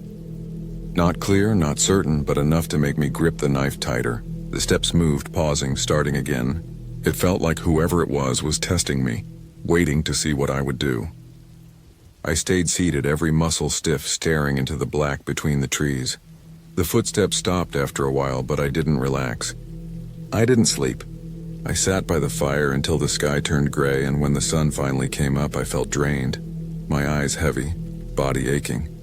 That morning I made my choice. I was leaving. I didn't care if I had to hike back all day. I wasn't staying another night in those woods. I packed quickly, rolling the tent and stuffing everything into my bag. My hands shook as I worked, nerves on edge. I poured water over the fire, scattering the last embers, and shouldered the pack. The trail back felt different.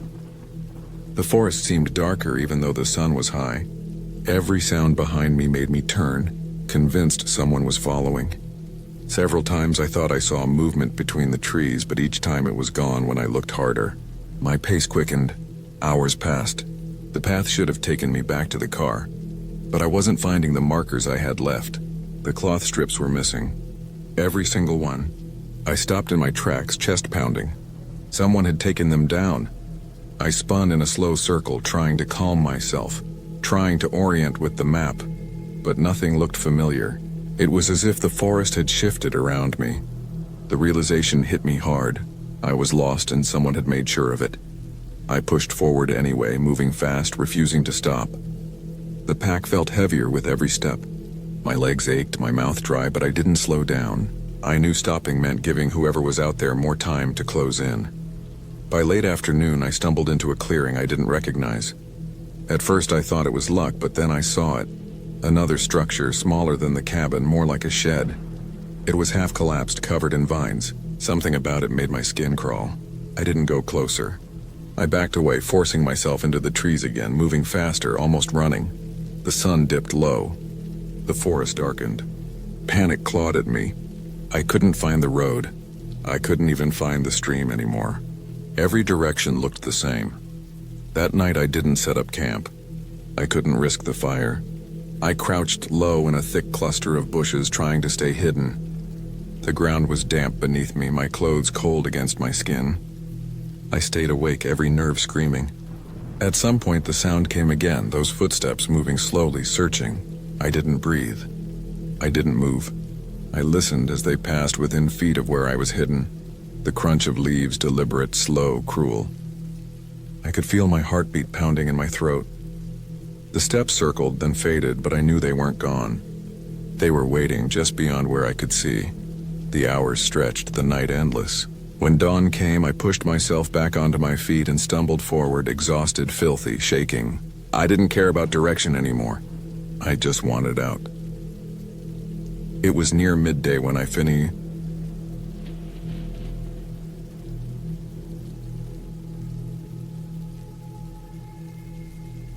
decided to go camping alone at the start of fall, when the days were still warm but the nights carried that sharp bite of cold that reminded you winter was on its way. The idea of being out in the woods with no one else around felt like a challenge and a way to clear my head. I packed everything I thought I would need: a tent, a sleeping bag rated for cold nights, a small stove, food, a headlamp, extra batteries, a knife, and plenty of water. I chose a place that was off the trail maps, a clearing I had found once before during a day hike. I remembered it being quiet, tucked between tall pines and away from the sound of any roads. The hike in wasn't too bad. I parked where the gravel forest road ended, slung my pack onto my shoulders, and started walking deeper into the trees. The forest smelled like damp soil and pine sap. The air was still, and I barely heard anything except my own boots crunching over fallen needles. After a few hours, I reached the clearing. The grass was tall in spots, and one side of the clearing dipped down into a hollow where water sometimes pooled after rain. It hadn't rained recently, so it was dry.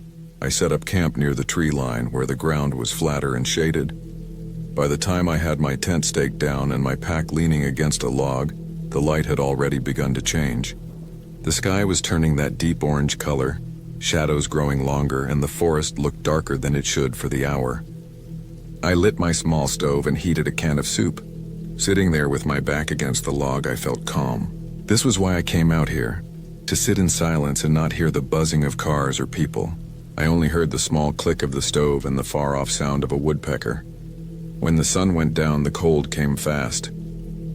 I zipped myself into the tent, turned off the headlamp, and let the silence close in. The woods at night feel like they expand in every direction. I thought I would hear animals or wind, but it was almost completely quiet except for the occasional pop of a branch in the dark. I eventually drifted off to sleep, wrapped deep in my bag. I woke up hours later, not because of a sound, but because of the silence itself. It was deeper, heavier, almost pressing. I lay there with my eyes open in the dark, trying to tell if something had changed. Then I caught it. The faint sound of something moving in the clearing. It was soft but steady, like feet pressing through grass. My heart started hammering. I told myself it could be a deer, but it sounded too controlled, too careful, like each step was placed with intent. I stayed perfectly still, holding my breath.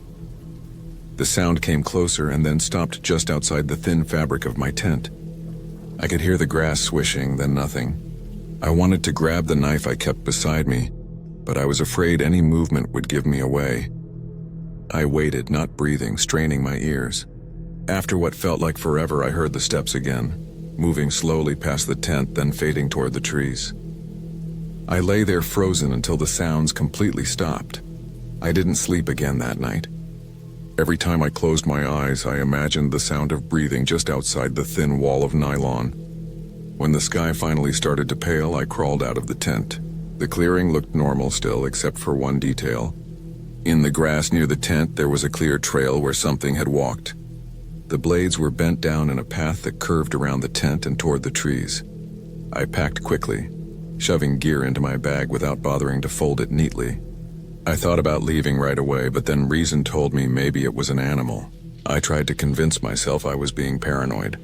By mid-morning, I was still in the clearing, but I moved my tent deeper under the trees so I wouldn't be so exposed.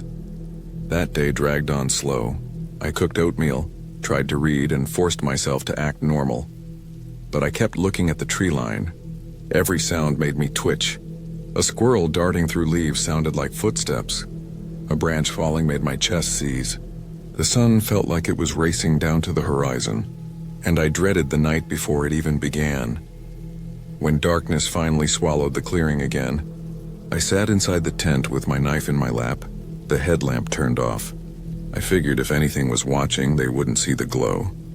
Hours passed in silence. My eyelids grew heavy, but every time they closed, I jerked awake. At some point deep into the night, the sound returned. Slow steps, steady, coming from the hollow. This time, they didn't circle. They came straight toward the tent. I gripped the knife so hard my hand ached. The steps stopped right outside, inches from my head. The silence was suffocating. Then I heard the faint sound of breathing, low and slow, just beyond the fabric. Whoever it was didn't move for what felt like minutes. My chest burned from holding my breath. Then, as suddenly as it had come, the breathing moved away. The steps retreated, fading into the woods until there was only silence again. I didn't wait for dawn this time. I ripped the tent stakes out, stuffed everything into my pack, and started walking fast through the trees, guided by my headlamp. My hand shook so bad I almost dropped it. Every few steps I stopped and listened, thinking I heard something behind me. The forest felt alive, like it was leaning in to watch. The hike back was a blur. I moved fast, stumbling over roots, tearing through brush, ignoring the weight on my back. At one point, I turned off the lamp and stood in the dark, listening. I thought I heard something matching my pace in the distance, but I wasn't sure.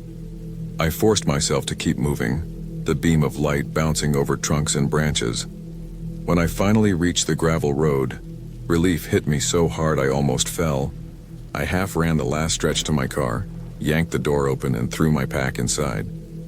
The engine roared louder than it should have, but it felt safe. I didn't look back down the road as I sped away. For days afterward, I couldn't shake it. I kept replaying the sound of those steps, the breathing, the way the grass had been pressed down. It wasn't an animal. Animals don't move like that. Don't stand silent at the edge of a tent. Someone had been out there with me, watching, circling, coming close enough to touch the thin wall that separated us. I never went back to that clearing. I never camped alone again. When people ask why, I don't tell them the details. I just say it wasn't safe out there. But the truth sits heavy in my chest. Someone had been in those woods, and they knew I was alone.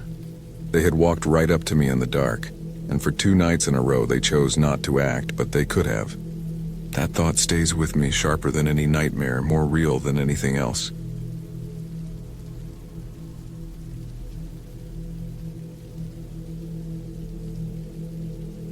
I always liked camping alone. Most people I knew thought it was strange, but I liked the silence, the distance from people, and the feeling of being cut off from everything that usually filled my head with noise. I never brought much with me, just enough to stay comfortable. A tent, a sleeping bag, a small stove, a flashlight, and some food. I picked quiet areas, usually far from the usual campgrounds where families or groups would be.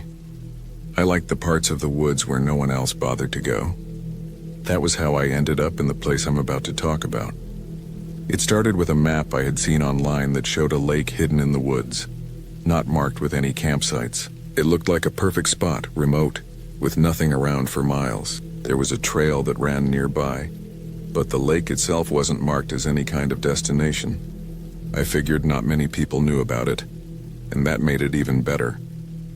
I parked my car on a pull-off along the gravel road in the late afternoon. The sky was already showing signs of fading light, so I grabbed my pack and started walking quickly. The air was cool, a little damp, and there was no sound of traffic once I stepped onto the trail. It was just the crunch of my boots on dirt and leaves. I walked for about an hour before cutting off the trail, heading toward where I thought the lake was. The trees grew tighter together as I went off the path, and the ground dipped and rose in uneven ways. After another half hour, I finally saw the glint of water between the trees. The lake was smaller than I expected, more like a pond, but it was still beautiful. The surface was still and dark, reflecting the trees around it. The edges were a little marshy in spots, but I found a firm patch of ground just uphill from the water. It was a perfect place to set up my tent. I dropped my pack and felt that little relief I always get when I know I found my spot for the night. By the time I had the tent up, the light had dropped low. The sun barely touched the tops of the trees, and shadows stretched long across the ground. I started a small fire with the wood I had gathered, and the smell of smoke filled the air. I boiled some water and made a simple meal, sitting by the flames while the woods got darker around me. The silence was heavy. No cars, no distant voices, just the crackle of the fire and the occasional rustle of leaves when the breeze shifted. As night fell, the woods seemed to change. During the day, the trees felt open, welcoming even, but at night they pressed in, black shapes that seemed closer than they really were. The fire only lit a small circle around me. Beyond that, there was nothing but darkness. I kept glancing out into it, even though I told myself there was no reason to. I had camped alone before. I was used to the sounds that came with it. But this night it felt different. I noticed first that there weren't many sounds at all. Usually at night the woods come alive with insects, frogs, and the occasional owl. But here it was strangely quiet. Too quiet. I told myself it was just because the lake was isolated, but I couldn't shake the feeling that the silence wasn't natural. I tried to sleep. I put out the fire, crawled into the tent, and zipped myself in. I lay there in the dark, listening. My breathing sounded too loud in my ears. The nylon of the tent shifted slightly with every move I made. Time stretched on and I couldn't fall asleep. Then I heard it. A sound outside. It wasn't close, not at first. It was faint, like something brushing against the ground. A soft crunch. Then nothing. Then another crunch. I froze, every muscle tight. I told myself it was probably an animal. A deer, maybe. But the steps didn't sound like hooves. They were too slow, too deliberate. I lay there for what felt like hours, staring into the dark, waiting for more. The sounds would come and go, sometimes closer, sometimes farther away. Each time I felt my chest tighten. I didn't dare move. I thought about unzipping the tent to look, but the idea of making noise, of letting whatever was out there know where I was, made my stomach twist. At some point I must have dozed off, because I woke up to pale light coming through the tent walls. Morning. My whole body felt stiff from lying in one position too long. When I finally unzipped the tent and stepped out, everything looked normal. The lake was still. The trees stood quiet and nothing seemed disturbed. I looked around for tracks but didn't see anything clear. Maybe it really had been a deer or something that passed during the night. I tried to shake it off. I made coffee on my little stove and sat by the water, forcing myself to enjoy the calm of the morning. But the unease from the night before didn't really leave. It sat in the back of my head like an itch I couldn't scratch. The day passed slowly. I fished a little in the lake, walked around the area, and collected more wood. I noticed something strange, though. On the far side of the lake, tucked between the trees, there was what looked like an old campsite. At first I thought it was just a pile of rocks, but when I walked closer, I saw the remains of a fire ring. The stones were blackened and there were scraps of burned wood inside. Nearby, half buried in the leaves, I found the rusted frame of a folding chair. It looked like no one had used it in years. Something about it unsettled me. It wasn't strange for people to camp near a lake, but the fact that it seemed abandoned, forgotten, and yet not completely gone made me uneasy. I didn't linger. I walked back to my side and tried to ignore it. That night I made the fire bigger. I sat close to it, letting the heat and light push back the dark. But again, when I finally tried to sleep, the sound started. The same soft, slow steps in the distance. Not constant, but enough to keep me awake. I lay there listening, heart racing every time I heard a crunch of leaves or a snap of a twig. It felt like something circling, keeping just far enough away that I couldn't see it if I looked. At one point I thought I saw something, through the thin tent fabric. I noticed a shadow move across the faint glow of the dying fire. It was quick, but it was there. I held my breath, every nerve in my body screaming at me to do something, but I didn't move. Eventually the fire went out and I was left in total darkness. Morning came again, but this time I felt different. I wasn't just uneasy. I was scared. I packed up some of my things, thinking I might just leave. But then I hesitated. I had come all this way and I hated the idea of running from something I couldn't even explain. Maybe I was just being paranoid. I decided to stay one more night. That was my mistake. The day dragged by, and when the sun set, I felt dread settle heavy in my stomach. I built the fire as big as I could, feeding it constantly, but the woods beyond it seemed darker than before. I couldn't enjoy any of it. Every sound put me on edge. Later that night, the noises started again, but this time they were closer. Much closer. I sat up in the tent, clutching the flashlight, staring at the thin fabric wall like it could protect me. The steps circled, slow and steady, stopping sometimes as if whoever or whatever it was just standing there listening. At some point, I couldn't take it anymore. I unzipped the tent slowly and shined the flashlight out. The beam cut through the dark, lighting up the trees, the ground, the fire still burning low. I saw nothing. I turned the light in every direction, but the woods looked empty.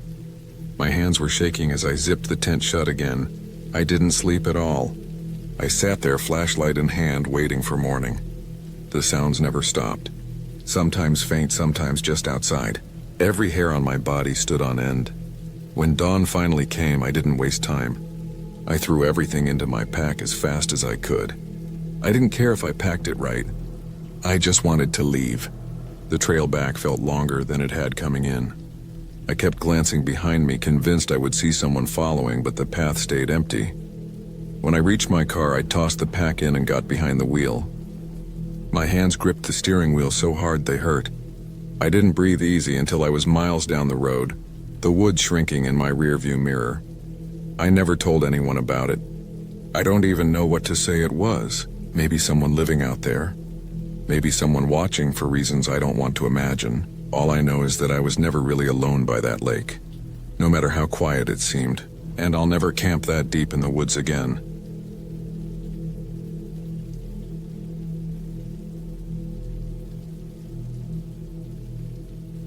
I had planned the camping trip for weeks, thinking it would be a way to clear my head. I wanted quiet, the kind of quiet that only comes when you are far from highways, towns, and lights. I picked a spot almost at random, studying a map until I saw a stretch of forest tucked deep between two ridges. It wasn't a marked campground, just a flat clearing near a small stream I noticed on satellite images. It looked good enough for one night out in the woods, far from everything. I packed what I needed: tent, sleeping bag, water filter, a small stove, extra food, flashlight, knife, first aid kit. Everything fit neatly into my backpack, heavy but manageable. I drove as far as the old logging road would allow, then left the car at a wide pull-off where grass had already grown between the ruts. The trail wasn't official. It was just a faint line through undergrowth, barely noticeable unless you looked hard. I shouldered the pack and followed it. The air was warm but not hot, and the sky was pale blue with high, thin clouds drifting slowly. The walk-in took almost 2 hours. The forest thickened quickly. The deeper I went, the less it felt like any place people came often. There were no boot prints, no trash, no chopped branches or makeshift fire rings. Just trees, endless trees, and the sound of wind moving high above in the canopy. I found the clearing I had marked on the map. It wasn't much, an open patch of ground about 20 feet across with grass and low brush. The stream was a short walk away, its water clear and cold over smooth stones. It was exactly what I wanted: simple, quiet, and forgotten. I dropped the pack and began setting up camp. The tent went up fast, the stakes driving easily into soft soil. I rolled out my sleeping bag and left the flap open so air could move through. After that, I collected some dry wood and built a small fire ring with stones from the stream bank. The fire caught quickly, smoke curling thin into the air. I sat there for a long time, eating a simple meal of noodles, and just listened. The forest had a way of swallowing time. No cars, no voices, no hum of power lines. Just crickets, the stream, and sometimes the creak of branches shifting. By the time the sun sank, shadows stretched across the clearing, and the air cooled. I added more wood to the fire and sat with my knees pulled to my chest. The firelight pushed back the dark only a little, the trees beyond forming a wall of black shapes. I felt small out there, smaller than I had expected. I told myself it was fine, that I was here for the quiet. I kept the fire going until late, then let it burn low.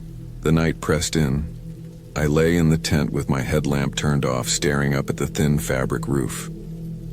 My ears adjusted to the sounds. The constant rush of the stream. A far-off owl calling now and then, tiny rustles in the underbrush as small animals moved. I tried to sleep, but my body stayed tense.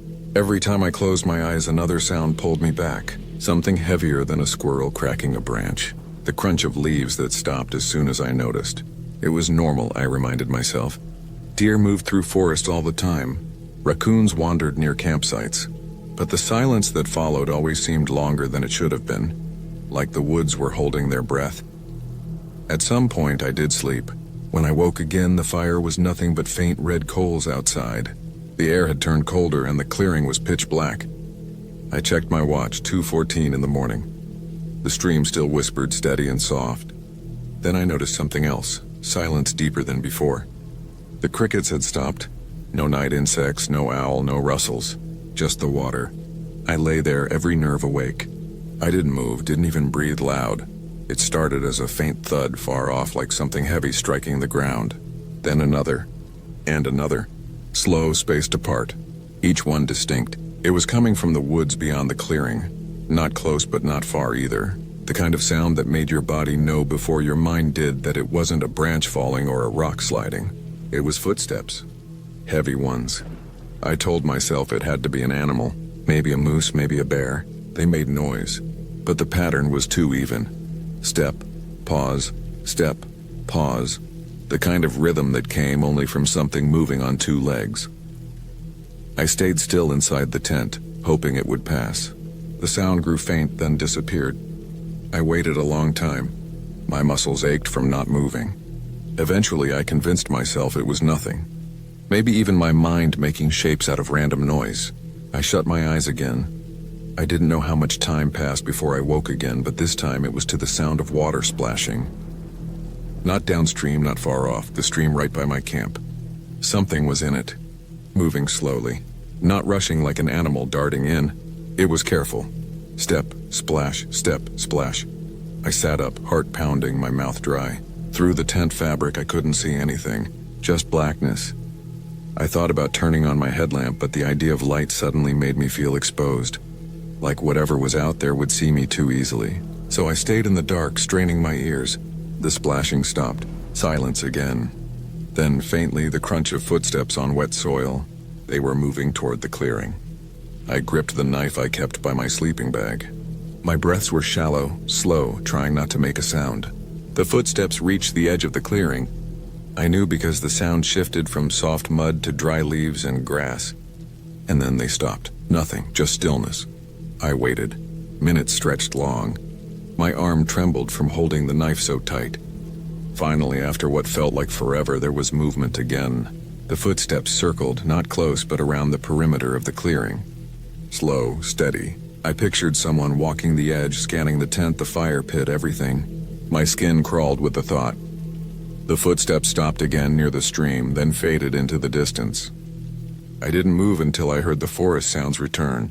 A cricket somewhere, then another. Slowly, like the woods were breathing again. I didn't sleep the rest of the night. I sat there, knees to chest, knife ready, waiting for the first gray light of morning. When the sun finally came, I unzipped the tent and stepped out. The clearing looked normal, but the ground wasn't. In the soft soil near the stream, there were impressions. Not paw prints, footprints, bare feet. The toes and heels pressed into mud, large, adult-sized, and fresh. They led from the stream to the clearing, circled wide, and then went back. My stomach dropped as I traced them. Someone had been there. I didn't stay to eat breakfast. I packed fast, shoving everything into my bag with shaking hands. The forest felt different now. No longer empty, no longer peaceful. It felt watched. I doused the fire pit with water, shouldered my pack, and left.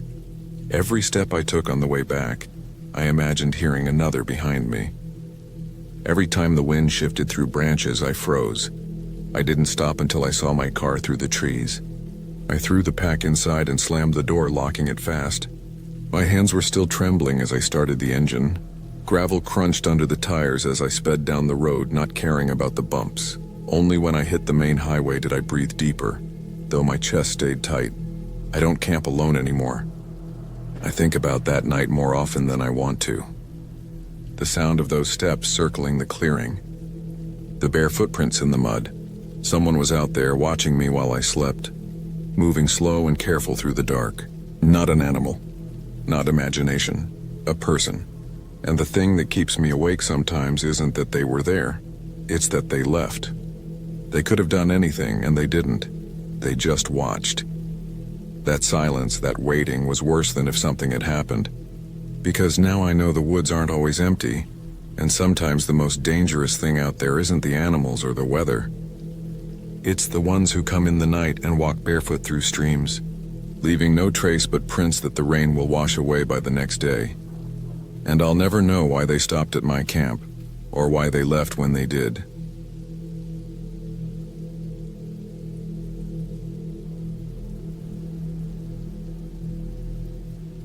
I had planned the trip for weeks. The weather was good, my gear was ready, and I wanted nothing more than to step away from noise and people for a while. I drove until the roads narrowed into cracked lanes, and then to dirt paths, until even the signal on my phone gave up. That was the way I wanted it. I packed my backpack tighter, checked my water, food, knife, flashlight, tent, and stove, and set out into the trees. The air was cooler under the branches, damp with that smell of soil and rotting leaves. I followed the faint track I had chosen from the map, a route that would lead me deep enough that I wouldn't see anyone else for days. I liked the thought of being cut off, alone in the woods where it was only me, the fire, and the dark. The sound of birds faded as I kept walking, replaced by the constant hum of insects and the occasional snap of a branch under my boots. Hours passed until the sun bent low behind the tree line. I picked a clearing that looked flat enough and began to set up my tent. The soil was soft but firm, good enough to hold stakes. I laid out the ground sheet, fixed the poles, and tightened the fabric until the shape rose clean and stable.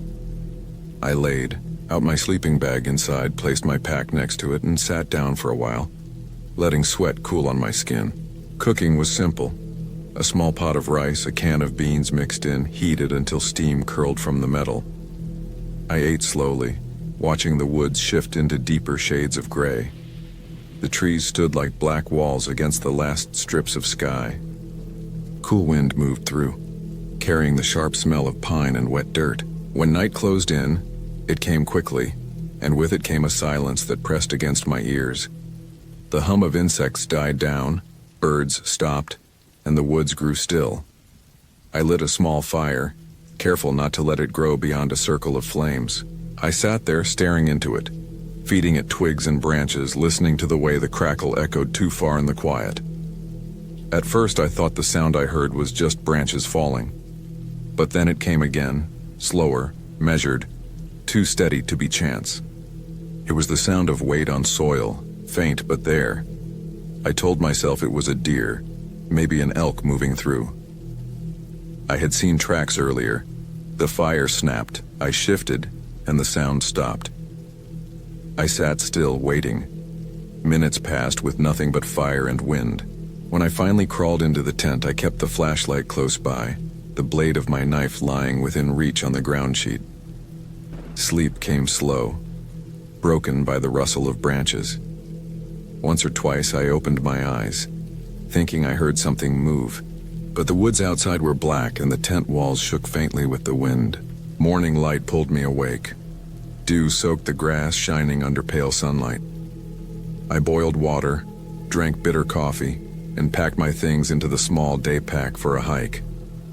I left the tent standing, the fire cold and covered, and followed the track deeper in. The forest swallowed me. Roots curled from the dirt, slick with moss. Fallen trees blocked the way and forced me to step around. I walked until my legs burned, then sat on a rock and let the silence fold over me. The stillness of the place was heavy, broken only by the occasional caw of a crow overhead. That was when I saw the first thing that didn't fit. A tree had been stripped clean of bark in a wide patch, as if someone had taken a blade to it. The cuts were too sharp for an animal, too long and even. I ran my fingers over them, feeling how fresh they were, bits of pale wood curled at the edges. I didn't like how close it was to where I had camped. I moved on, but my thoughts stuck to that tree. By the time I turned back, shadows had grown long. The walk back seemed slower, heavier, though I was sure I was on the same track. When I reached the clearing, the sight of the tent gave me a moment of relief. I dropped the pack, stretched sore shoulders, and started to gather wood for another fire. The second night felt worse.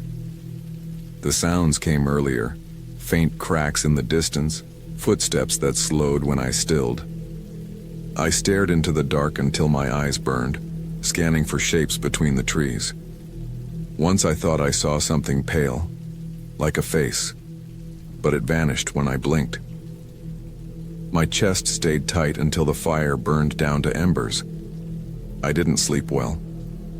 I woke to a noise like cloth being moved. My hand closed on the knife, heart thudding, but when I shone the flashlight, the inside of the tent looked the same. My bag, my boots, the stove, all in place. Still, I couldn't shake the feeling that someone had been close, right outside, listening. By morning I was tired, heavy-eyed, but I forced myself to stay.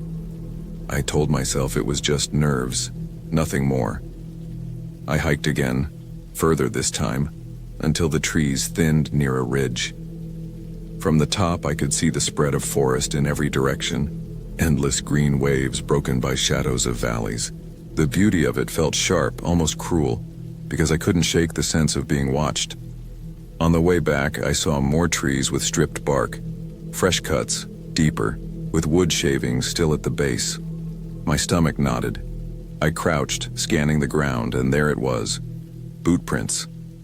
Not mine. The tread was different, the shape wider. They circled the tree, then headed in the same direction I had come from, toward my camp. I moved fast, not caring about quiet. The clearing looked the same at first glance, but when I bent close I saw it. The flap of my tent was slightly open. I knew I had zipped it closed. My pack was still inside, my food untouched, but the sleeping bag was unrolled, shifted, as if someone had lain there. My throat dried as I stood there, staring at it. The sun was low already, bleeding red light through the trees. I had no time to pack and move. I built a fire larger than before, fed it thick branches, and sat with the knife in my hand. The woods pressed close, shadows stretching, until it was black again. The sounds came back, closer this time. I could hear weight shifting on dry leaves moving around the edge of the clearing, slow, patient steps that circled. I forced myself not to move, not to give anything away, though my heart slammed so hard I felt it in my throat. It went on for hours. A step here, silence, then a crack somewhere else. At one point I heard the faint scrape of metal, like a blade against wood. I didn't sleep. I sat there until the fire burned to coals, my hand cramped around the knife. When morning came, I made my decision. I wasn't staying another night. I stuffed everything into the pack, not caring how neat, and left the clearing behind. I didn't follow the track. I cut through the trees, heading straight for where I thought the road would be. My boots tore through roots, my shoulders burned, but I kept going. The woods didn't let me out. Every ridge led to another dip, every clearing to more trees. I stopped only when I realized the prints were back. Fresh ones. The same tread pressed into the mud not long ago. They weren't just random, they were following the same direction I was. Panic pushed me faster. Branches whipped my arms, mud clung to my boots, sweat stung my eyes. I kept looking over my shoulder, sure I'd see someone there, but the trees were empty, silent except for my own breath. By late day, exhaustion hit me. I found another small clearing and dropped to my knees. I was shaking too hard to set the tent, too tired to think. I forced down a protein bar, drank water, and sat with my back to a tree. The silence pressed in again. It wasn't long before I saw him. At first, just a shape between the trees, too still to be an animal. Then the light caught pale skin, a head tilted, watching. He didn't move closer, just stood there half hidden behind the trunk. I froze. My hand found the knife, but my body wouldn't move. We stayed like that, me sitting, him standing, until the light faded and the dark took him from sight. I didn't sleep at all that night. When dawn came, I was already on my feet, walking fast. My legs ached, my throat was raw, but I didn't stop. Hours passed until finally I heard it. The faint hum of a car. My chest nearly broke with relief. I stumbled through the last stretch of trees until the dirt road opened before me. A single truck passed and I waved until it stopped. I climbed into the back without a word. As the woods fell away behind me, I let out a breath I hadn't realized I was holding. I never found out who that man was, or why he followed me. I only knew the sound of steps circling my camp, the sight of trees cut with fresh marks, the prints leading where I walked. I knew what it felt like to be hunted, not by an animal, not by a ghost, but by another person, silent and patient in the woods. That was the last time I camped alone.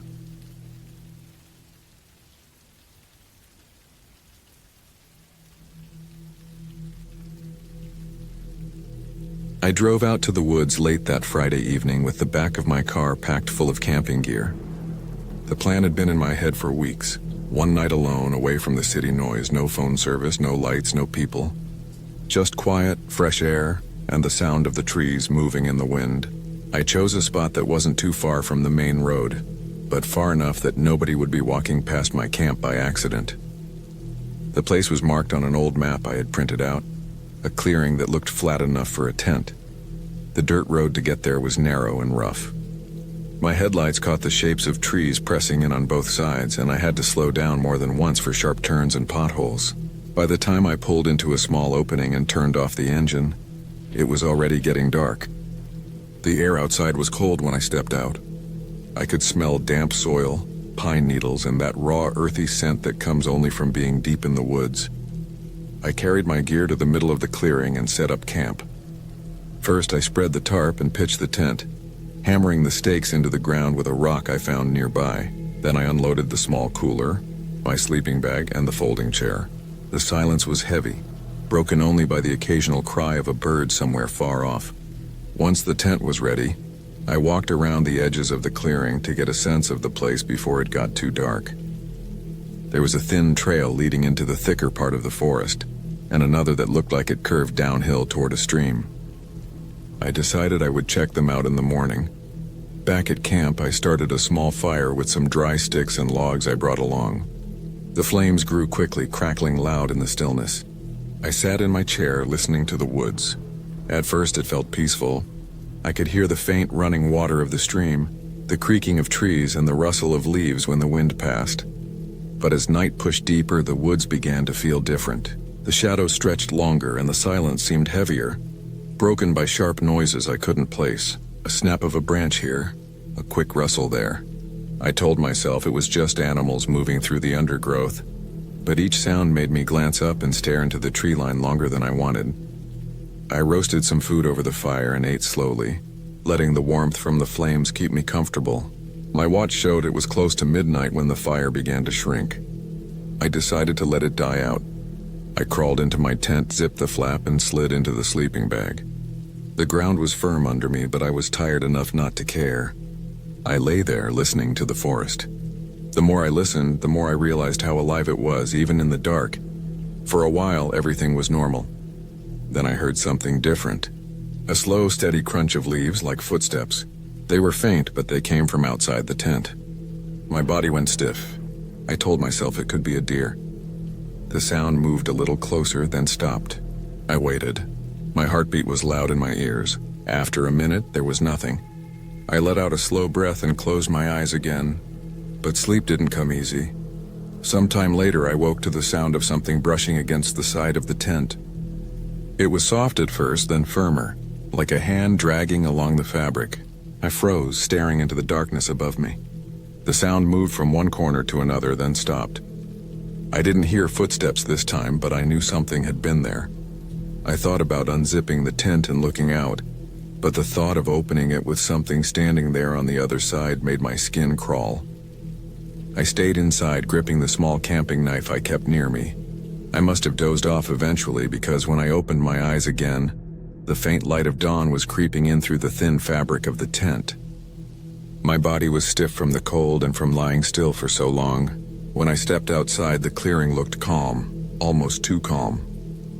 I walked around the tent slowly, checking the ground. That's when I noticed it. On the dirt near the edge of the clearing, there were marks. Not paw prints, not hoof prints. They were shoe prints. A person had walked through sometime in the night. The sight of those prints put a heavy weight in my stomach. I hadn't seen or heard any other car on the road in. The nearest town was miles away. Whoever it was, they hadn't come to camp. The prints circled part of the clearing, stopping near the back of my tent and then disappeared into the trees. I stood there staring at them, trying to decide what to do. A part of me wanted to pack up and leave right then, but another part thought maybe it had just been someone passing through. Maybe a hiker, maybe someone hunting. Still, the unease stayed with me. I spent the morning walking to the stream. The water was clear and cold, moving fast over the rocks. I filled my bottle and splashed some on my face. The woods looked harmless in the daylight, almost inviting, but I couldn't shake the memory of those prints. Back at camp, I ate a quick meal and sat in the chair, staring at the tree line. As the sun began to set again, the unease grew heavier. I tried to distract myself by making another fire and preparing food, but every small sound from the woods caught my attention. The crunch of a branch, the short crack of something snapping, the way the birds grew quiet as the light faded. When night fell, I added more wood to the fire than before, letting the flames rise high. I didn't want darkness pressing in too close. Hours passed. My eyes burned from staring, and my ears ached from listening too hard. Around midnight, I heard it again, footsteps. Not fast, not careless. Slow, deliberate. They came from the same side as before. I gripped the knife in my lap and sat frozen, staring at the trees. The fire threw out enough light to show shapes, but nothing moved. The footsteps stopped, but I knew something was there. I stayed awake for hours, not daring to crawl into the tent. My body ached from sitting so stiffly, but I forced myself to keep watch. At some point, I thought I saw a figure between the trees. Not clear, just a darker shape against the darkness, standing still. My chest tightened. I blinked, and when I looked again, it was gone. When the first light of dawn came again, I found more prints. Fresh ones, closer this time, leading right up to the edge of my fire pit. Whoever it was had been standing there while I sat in my chair, maybe while I dozed for a second without meaning to. The thought made my skin crawl. They had been that close watching me. I didn't waste time. I packed everything as fast as I could, shoving gear into the car without care. My hands shook as I pulled the tent stakes from the ground. Every second I expected to hear those footsteps again, closer, rushing out from the trees. When the last of my gear was in the car, I slammed the door and started the engine. The sound of it filled the clearing, loud and rough, but I didn't care. I drove down the dirt road faster than I should have, the car bouncing hard over potholes. My eyes kept flicking to the mirror, half expecting to see someone running after me, but the road stayed empty. It wasn't until I hit the main road and the trees began to thin that I finally let myself breathe. Even now, thinking back, I don't know who it was out there or what they wanted. The prints were real. The sounds were real. The figure I thought I saw, it could have been my mind playing tricks, but I don't think so. Whoever they were, they stayed quiet, patient, watching me in the dark. I had gone out there looking for silence and peace. Instead, I found the kind of silence that presses in, the kind that hides someone else's breath just beyond the trees. I've never camped alone again.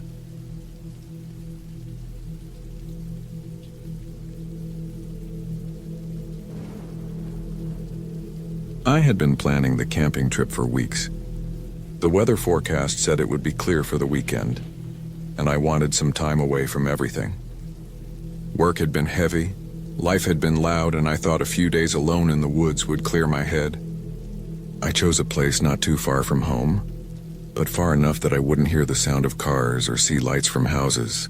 It was a stretch of forest I had visited once before with friends, but this time I wanted to go alone. The drive out there was quiet. The sun was still high when I left, and I had the windows down, the air carrying that mix of warm earth and cut grass that late summer always brings. I had packed everything. My tent, sleeping bag, small stove, a flashlight, extra batteries, food sealed tight in bags, and even a small hatchet for wood. I thought I was prepared. I always thought I was careful. By the time I reached the dirt road that led toward the tree line, the sun was beginning to fall lower. The road stretched on, rough and bumpy, surrounded by fields on both sides until finally it reached the edge of the forest. I parked at the small clearing where cars usually stop, turned off the engine, and just sat there for a moment. The silence felt thick already. No houses, no movement, just the edge of the trees standing tall and dark in front of me. I took my pack and started walking. The trail began easy, wide enough to follow without thinking. The sound of gravel under my boots was the only thing I heard at first. As the trees closed in around me, the air grew cooler. I walked for maybe an hour before I decided to stop. The spot I found wasn't far off the trail, a small patch of ground between tall pines. The dirt was flat with enough open space to set up the tent without rocks pushing up from below. I dropped my pack, stretched my shoulders, and set to work. The tent went up easy, the poles clicking into place, the fabric pulled tight. I spread my sleeping bag inside, rolled out the pad, and stacked the rest of my things near the flap. After that, I gathered some branches and small sticks for a fire. It was the kind of work that kept my body busy and my head calm. When the fire was lit, I sat on a log I dragged closer, heating a can of food on the small stove. The woods were so quiet it almost felt wrong. I could hear the snap of every twig under my boots, the crackle of the fire, even the small hum of insects, but there were no voices, no cars, no signs of anyone else. I thought that was what I wanted. When the sun went down, the forest grew darker than I remembered. The fire lit the clearing, throwing shadows across the trunks, but outside that small circle of light, everything was black. I sat by the flames for a long time, eating slowly, staring into the trees. Sometimes I thought I heard something shift in the distance, a branch bending, leaves brushing, but every time I looked, there was nothing. Eventually, I crawled into the tent, zipped the flap, and lay back in the sleeping bag. I could still see the orange glow of the fire through the thin fabric. My body was tired, but my mind stayed sharp, ears searching for any sound. At some point, I drifted into sleep. I woke up in the middle of the night. I didn't know why at first, but I opened my eyes wide in the darkness and listened. The fire outside had died down to embers, but there was a faint crack sound, not like the normal settling of the woods, but sharper, like a foot pressing on a stick. I held my breath. My heart thumped in my chest and I waited, every muscle stiff. Then I heard it again, closer this time, somewhere near the edge of the clearing. I told myself it was an animal, a deer maybe, or a raccoon. That's what made sense. I wanted to believe it. But the steps didn't sound quick or scattered, they sounded slow, careful, like something placing its weight one piece at a time. I didn't move. I stayed frozen in the sleeping bag, my ears straining to catch every sound. After a few moments, the noise faded. Silence came back, heavy as before. I don't know how long I lay there, but eventually exhaustion pulled me back under. When I woke again, the sun was creeping through the trees, pale and weak. I unzipped the tent slowly and looked around. Nothing seemed disturbed. The fire pit was cold, the ground empty. But when I walked to the edge of the clearing, I noticed something in the dirt. A footprint. It was faint, pressed into the soil, but it wasn't shaped like a boot tread. It looked more like the sole of a shoe, smooth, rounded at the toe. I stood over it, my stomach twisting. I didn't see any more nearby, just that one. I told myself again it had to be someone passing by on the trail the day before. Maybe even me when I set up. I forced myself to believe that. I packed my food bag and hung it from a branch to keep animals out, then went about my day. I tried to make the hours normal. I walked down toward a stream I remembered, filled a bottle with cold water, washed my face, and let the chill steady me. I spent the afternoon cutting some branches for firewood and sharpening the hatchet against a rock. I kept busy because whenever I stopped, the thought of that footprint came back, sitting heavy in my chest. When evening came again, I lit the fire early. The flames gave me comfort, the smoke curling upward through the trees. I ate slowly, staring out at the darkness that pressed closer with every minute. That night I stayed up later, sitting by the fire until my eyes burned with sleep. When I finally crawled into the tent, I left the flashlight in my hand, the hatchet close by. Sometime in the night I woke again. I don't know if it was a sound or a feeling that pulled me up, but my eyes snapped open and I held my breath. The fire had burned down low, just faint red cracks in the ash. The woods outside were silent, but then I heard it, the sound of breathing. It was faint, uneven, but close. Too close, I didn't move at first. My chest tightened as I lay there in the dark, ears straining. It wasn't my breath. This was outside the tent, just beyond the thin layer of fabric. I gripped the hatchet, my hand shaking around the handle. The breathing lasted only a few seconds, then faded, followed by the crunch of steps moving away. I waited, every muscle screaming, until finally the silence returned. I didn't sleep again. I stayed in the bag, staring at the thin curve of the tent above me, waiting for morning. When daylight came, I climbed out fast, scanning the clearing. Again, nothing, no one. But on the dirt near the fire pit, I saw it, another footprint. Clearer this time. Not mine. It sank deeper in the earth, the heel pressed sharp. A shoe, small enough to not be heavy boots, but bigger than any print I could leave in those same spots. The fear stayed with me all day. I thought about leaving then, packing up and heading home, but pride kept me in place. I didn't want to admit I was scared of nothing. I tried to convince myself it was some hiker wandering close, someone passing by without meaning harm. Still, I kept the hatchet close the entire day. That night, I made the fire larger, feeding it more wood, letting the flames rise high. I sat by it until my body couldn't keep upright. When I crawled into the tent, I kept the flashlight in my hand again, the hatchet across my chest. I woke up to the sound of something dragging. It was faint at first, a soft scrape against dirt. My heart slammed awake in an instant. I lay still, listening. The dragging grew louder, a slow, uneven movement circling the tent. I felt the ground tremble with each step. I clutched the hatchet so tight my knuckles hurt. I thought about unzipping the tent and shining the light out, but fear glued me down. The dragging circled once, then stopped. Silence, and then a whisper of weight pressed against the side of the tent, just enough to bend the fabric inward. I couldn't breathe. Whoever it was, they were inches from me, separated only by a thin sheet of nylon. Then, as suddenly as it came, the weight lifted. Footsteps retreated, slow at first, then fading into the distance. I stayed frozen until dawn. When I stepped out of the tent, the sight made my stomach sink. Drag marks ran across the clearing, cutting through the dirt in uneven lines. They circled the tent once, then veered off into the trees. I couldn't stay any longer. I packed my gear fast, shoving things into the pack without order, my hands shaking. I doused the fire with the last of the water, shouldered the bag, and started down the trail. The woods were silent, but every step felt like I was being watched. I kept looking back, scanning the trees, waiting for movement. Nothing showed. The walk back felt longer than when I came. My legs ached, my breath heavy, but I didn't stop. When I reached the clearing where I parked, my chest filled with relief until I saw the car. The driver's side door was open. I froze. I knew I had locked it. I always locked it. My hands went cold as I approached slowly. The inside looked untouched at first, but then I saw it. On the passenger seat, pressed into the dust of the fabric, was a single muddy footprint, small, rounded at the toe. The same as before, I didn't wait to think. I threw my bag into the back, slammed the door, and started the engine. Gravel sprayed as I pulled out, the road stretching ahead as I drove faster than I should have.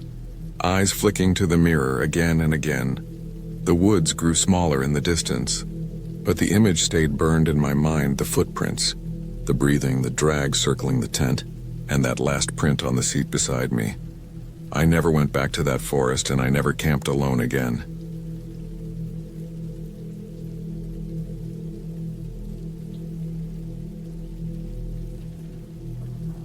I had planned the trip for weeks, maybe even months if I counted how long the idea stayed in the back of my mind.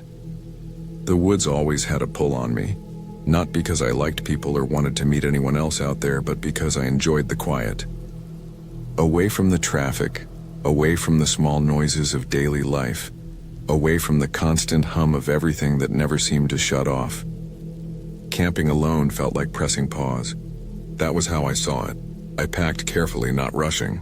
My backpack was stuffed with the usual things: a small tent, sleeping bag, lighter, extra clothes, a tarp, a knife, a hatchet, rope, canned food, and a good amount of water. I had my flashlight and spare batteries. My phone fully charged, but not something I counted on since reception in those woods was hit or miss. I didn't bother telling many people where I was going. I liked the freedom of knowing it was just me out there. The spot I had in mind wasn't official. It wasn't a campsite with marked areas, picnic tables, and rules taped to posts. It was just a patch of land I'd stumbled across the year before when I was wandering off trail. There was a clearing big enough for a tent, a small slope that led down to a creek, and enough cover from the trees that I didn't feel exposed. It took a couple of hours to hike in, And the deeper I went, the more silence there was, except for the crunch of my boots and the sound of wind shifting through branches overhead. When I arrived, I felt that same familiar relief I always did. It was mine, just for the night or however long I wanted. I set my pack down and walked the area again, checking for anything I had forgotten from the year before. No trash, no fire pit left over, nothing but a scatter of pine needles and thick underbrush where the trees didn't cover. I got to work right away because once the sun dipped, the woods changed, and I wanted to be set up before then. The tent went up in less than 20 minutes. I'd done it enough times that it was second nature. I staked it tight, laid the sleeping bag inside, and spread my gear around so I wouldn't fumble in the dark later. The tarp I strung above to catch any rain if it decided to come. Then I worked on gathering wood, snapping branches, and carrying them to a small circle of stones I built for the fire. The simple act of preparing always gave me comfort. Every piece in place meant I was less likely to feel caught off guard. By the time I had the fire lit, the sky was bleeding orange through the trees. The sound of the creek trickled faintly down the slope. I ate a quick meal, canned beans heated over the fire, and leaned back on my pack watching the flames eat away at the wood. My stomach filled, the warmth on my face, the smell of smoke in my clothes. It was exactly what I wanted, but silence doesn't stay empty. The first thing I noticed was a single snap out in the distance, not close enough to make me freeze, but not far enough that I could dismiss it. The woods are alive, I reminded myself. Animals move, branches fall, the ground shifts. But the sound came again, a slow, deliberate crack of weight on wood. I turned my head and scanned through the firelight into the dark, my eyes straining. Nothing but trees and shadows. I tried to ignore it, tried to let it fold into the background the way every sound does after a while. But my ears wouldn't let go. The longer I sat there, the more my body stiffened. Every few minutes there would be another noise. Sometimes the brush moving, sometimes a faint rustle like something brushing against leaves. It circled, never in the same spot, like it was testing the edges of how far the firelight reached. I told myself it was deer, or maybe a raccoon, or even a bear. Though the thought of a bear made me feel less steady. My hand drifted to the hatchet near my foot, the metal cool in my palm. I didn't lift it, but I didn't let go either. When full darkness set in, the woods swallowed everything beyond the orange glow of the fire. My headlamp cut into it when I turned it on, a narrow white beam that made the shadows jump. I didn't like how my own movement created shapes that tricked my eyes. I moved inside the tent earlier than I usually would, dragging my pack and gear in with me. The fire still burned outside, but the thin fabric of the tent turned it into a faint shimmer. Inside, every sound was louder.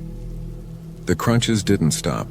They came and went, spaced out like whoever or whatever it was out there didn't want to rush. My breathing felt tight, shallow. I kept trying to match the noises to an animal in my head. The steps didn't sound heavy enough for a bear, not really. They were too slow for a deer, too spaced apart for something small. They sounded like feet, human feet. The thought drilled into me harder the longer I listened. I kept my knife in my sleeping bag, the handle gripped so tight my knuckles ached. I waited, hours dragging until the fire died down outside, and all I could hear was the occasional pop from a cooling log. At some point I dozed, but it wasn't real sleep. Every time I slipped under, some sound would yank me back. When dawn finally bled through the trees, I sat up groggy, my whole body buzzing with tension. I unzipped the tent and stepped out into cold air. Everything looked normal at first. The fire had burned to ash. My supplies sat where I left them. The clearing was untouched. But when I walked to the edge of the tree line, I saw them. Footprints. They weren't animal prints. They were boot prints pressed into the soft dirt and pine needles, circling the camp in a wide loop. Some passed close, within just a few feet of my tent. Others hung back in the dark, always keeping a perimeter. I crouched down, my stomach twisting as I counted them. Not one set, two, maybe three. The tread marks were different sizes, some heavier, some lighter. I stood frozen, the woods too quiet now. My head spun trying to work out what to do. Hiking back meant retracing my steps. Miles of thick forest with no one else around. Staying meant waiting to see if they returned. I packed quickly, stuffing everything into my backpack without caring how neat it was. I doused the ashes with creek water and kicked dirt over them, my eyes flicking constantly to the trees. The hike out felt like walking with a knife pressed to the back of my neck. Every sound made me turn. Every gust of wind felt like movement. I didn't stop to rest, didn't drink more than a few sips of water. My boots dug into the trail, my pack bounced against me, and my heartbeat never slowed. I didn't see anyone. Not once, but I felt them. When I reached the edge of the woods hours later, my legs shaking from the pace I forced on them, I finally let myself stop. I dropped my pack and leaned against a tree, gasping. My shirt was stuck to me with sweat. My throat was raw from breathing too fast for too long. The sun was higher now, spilling over open land beyond the trees. Civilization was close enough that I could hear faint road noise in the distance. Only then did I look back one last time. There, just inside the line of trees, were prints again. Fresh, leading out from the direction I came, stopping where the forest ended, as if whoever it was followed just far enough to let me know. Not closer, not hidden, just enough to show me that I hadn't imagined it, that the night had been real. I never went back to that clearing again. Even now, when I think about camping, I picture those boot prints circling my tent in the dark, silent, patient, waiting for me to realize I wasn't alone.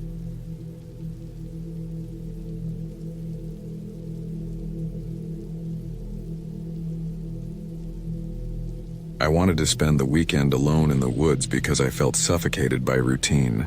Every day felt the same. I woke up, went to work, came home, and went to sleep. My head buzzed with noise all the time, even when the world was quiet. I thought maybe if I got out, if I went into the woods and camped alone, I could let that noise settle. I packed my backpack with the usual things: a tent, sleeping bag, extra clothes, some food, water bottles, a small stove, and my knife. I made sure to carry a flashlight with spare batteries, and even brought along a little hatchet I had sharpened the night before. I drove out early on Friday morning. The sky was a pale gray, and the air was heavy with the scent of rain that hadn't fallen yet.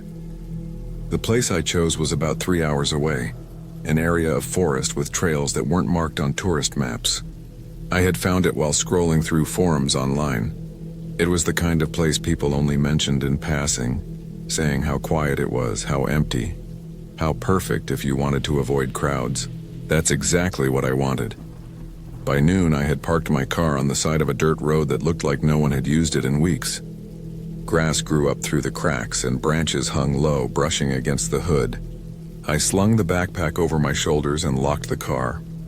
I checked twice before walking away, though I wasn't sure who I thought might be out here. I followed a narrow path that wound through tall grass before leading into the thick line of trees. The moment I stepped inside the forest, the sounds of the world faded. No cars, no voices, no hum of machines, only the crunch of my boots against soil and leaves. The hike in was steady. The air grew cooler under the canopy. The ground was soft and uneven, dotted with rocks and roots that I had to step over carefully. I carried a map I had printed, but I trusted my sense of direction more than the ink on paper. I walked for about 2 hours, stopping once to drink water, then again to check my bearings. The woods grew denser the deeper I went. Sunlight slipped through the branches in narrow beams, and shadows stretched long across the ground. By late afternoon, I found a spot that looked right. It was a small clearing surrounded by pines and oaks, with enough flat ground to set up a tent. The air smelled sharp, like sap and damp earth. I dropped my bag and stood still for a moment, listening. There was nothing but the distant call of a bird and the faint rustle of leaves. I set the tent quickly, hammering stakes into the ground with a stone, then rolled out my sleeping bag inside. I built a small fire pit from rocks I gathered nearby and stacked wood that I had cut with the hatchet. By the time the sun began sinking, I was sitting by a small fire, eating instant noodles from a tin cup. It should have felt peaceful, but something about the silence pressed down on me. Even in forests, I expected noise, wind moving branches, insects buzzing, owls hooting. But here, the silence was heavier. Every small sound I made felt too loud, like I was disturbing something that didn't want to be disturbed. I pushed that thought away and focused on the fire until the night swallowed the clearing. I lay in my tent with the flashlight turned off, listening to the faint crackle of the fire dying outside. My eyes stayed open for a long time. Every small noise snapped my attention awake. The pop of wood, the scuttle of something small moving through leaves. My breathing was loud in the fabric walls of the tent. Eventually, exhaustion pulled me under, though my sleep was restless. I woke sometime in the night to the sound of crunching. It wasn't far, maybe 10 yards away. It was steady, slow, heavy enough that it wasn't an animal like a squirrel or rabbit. My heart pounded as I held my breath. The sound moved, circling the clearing. I lay frozen, gripping the handle of the knife I had placed beside my sleeping bag. The steps stopped. The silence stretched for what felt like forever. Then, just as suddenly, the noise faded as if whoever, or whatever it was, had melted back into the trees. I didn't sleep much after that. I stayed awake until the first light seeped into the tent. My body ached from tension. When I unzipped the tent and stepped outside, the clearing looked normal. No footprints, no broken branches, nothing out of place. I told myself it was probably a deer, maybe even a bear moving through the woods. But deep down I knew it hadn't sounded like that. I cooked some oatmeal, forced myself to eat, then decided to explore further into the woods. I left most of my gear at the camp, carrying only a water bottle, knife, and small pack with snacks. I marked the trees with scratches from the hatchet as I went, just in case I lost my bearings. The forest grew thicker the deeper I pushed. Branches tangled above my head, blotting out the sky, and the ground grew uneven. After about an hour, I noticed something strange. The trees here were scarred, not with natural marks, but with cuts. Long, straight gashes running down the bark as though someone had dragged a blade along them. Some were fresh, with pale wood still exposed. Others were older, darker, nearly closed over. I felt a shiver crawl up my back. I thought maybe loggers had been out here, but the cuts were too scattered, too random. I pushed on, though my stomach felt heavy. I found something else not long after. A fire pit, cold and abandoned. Stones arranged in a circle, ash in the center, but no sign of recent use. The ground around it was trampled, though weeds had already started to grow back. I crouched there for a long time, staring. Someone had camped out here before, not far from where I had set up my own tent. I wondered if they were the ones I had heard in the night. By the time I returned to my camp, the sun was dipping again. My legs ached and my throat was dry. I built the fire higher that night, feeding it more wood, wanting the light to push back the dark. As I sat by the flames, I kept glancing at the trees, waiting for movement. My stomach twisted with the memory of the footsteps. When I finally crawled into the tent, I kept the knife in my hand. My ears strained against the silence, but hours passed without noise. I was just beginning to drift when I heard it again, this time closer. Not footsteps this time, but a soft tearing sound, like fabric being pulled apart. My blood ran cold. I sat up, clutching the knife, listening. The noise came again, right outside the tent. I held my breath, every muscle locked. Then the sound stopped. I didn't move until dawn. When I finally unzipped the tent and stepped outside, my stomach dropped. One corner of the tent had a thin slice through the fabric. Not large, not enough to collapse it, but enough to show it wasn't an accident. My skin prickled. Someone had stood outside my tent in the dark, cutting it while I lay inside. Panic clawed at me, but I forced myself to think. I couldn't just grab everything and run. I was too deep in the woods. I decided to pack up that morning and head back toward the car. I stuffed everything into the bag, doused the fire, and shouldered the weight. My eyes kept darting to the trees. The hike back felt endless. Every crack of a branch, every flicker of movement in the corner of my vision made me stop and turn. The forest pressed close, and I felt eyes on me. My nerves screamed. I quickened my pace, sweat soaking through my shirt. I followed the path I had marked, but the woods seemed different, darker, as though they shifted when I wasn't looking. After 2 hours, I reached a spot I didn't recognize. My marks on the trees were gone. I spun in circles, searching, but the forest looked the same in every direction. My chest tightened.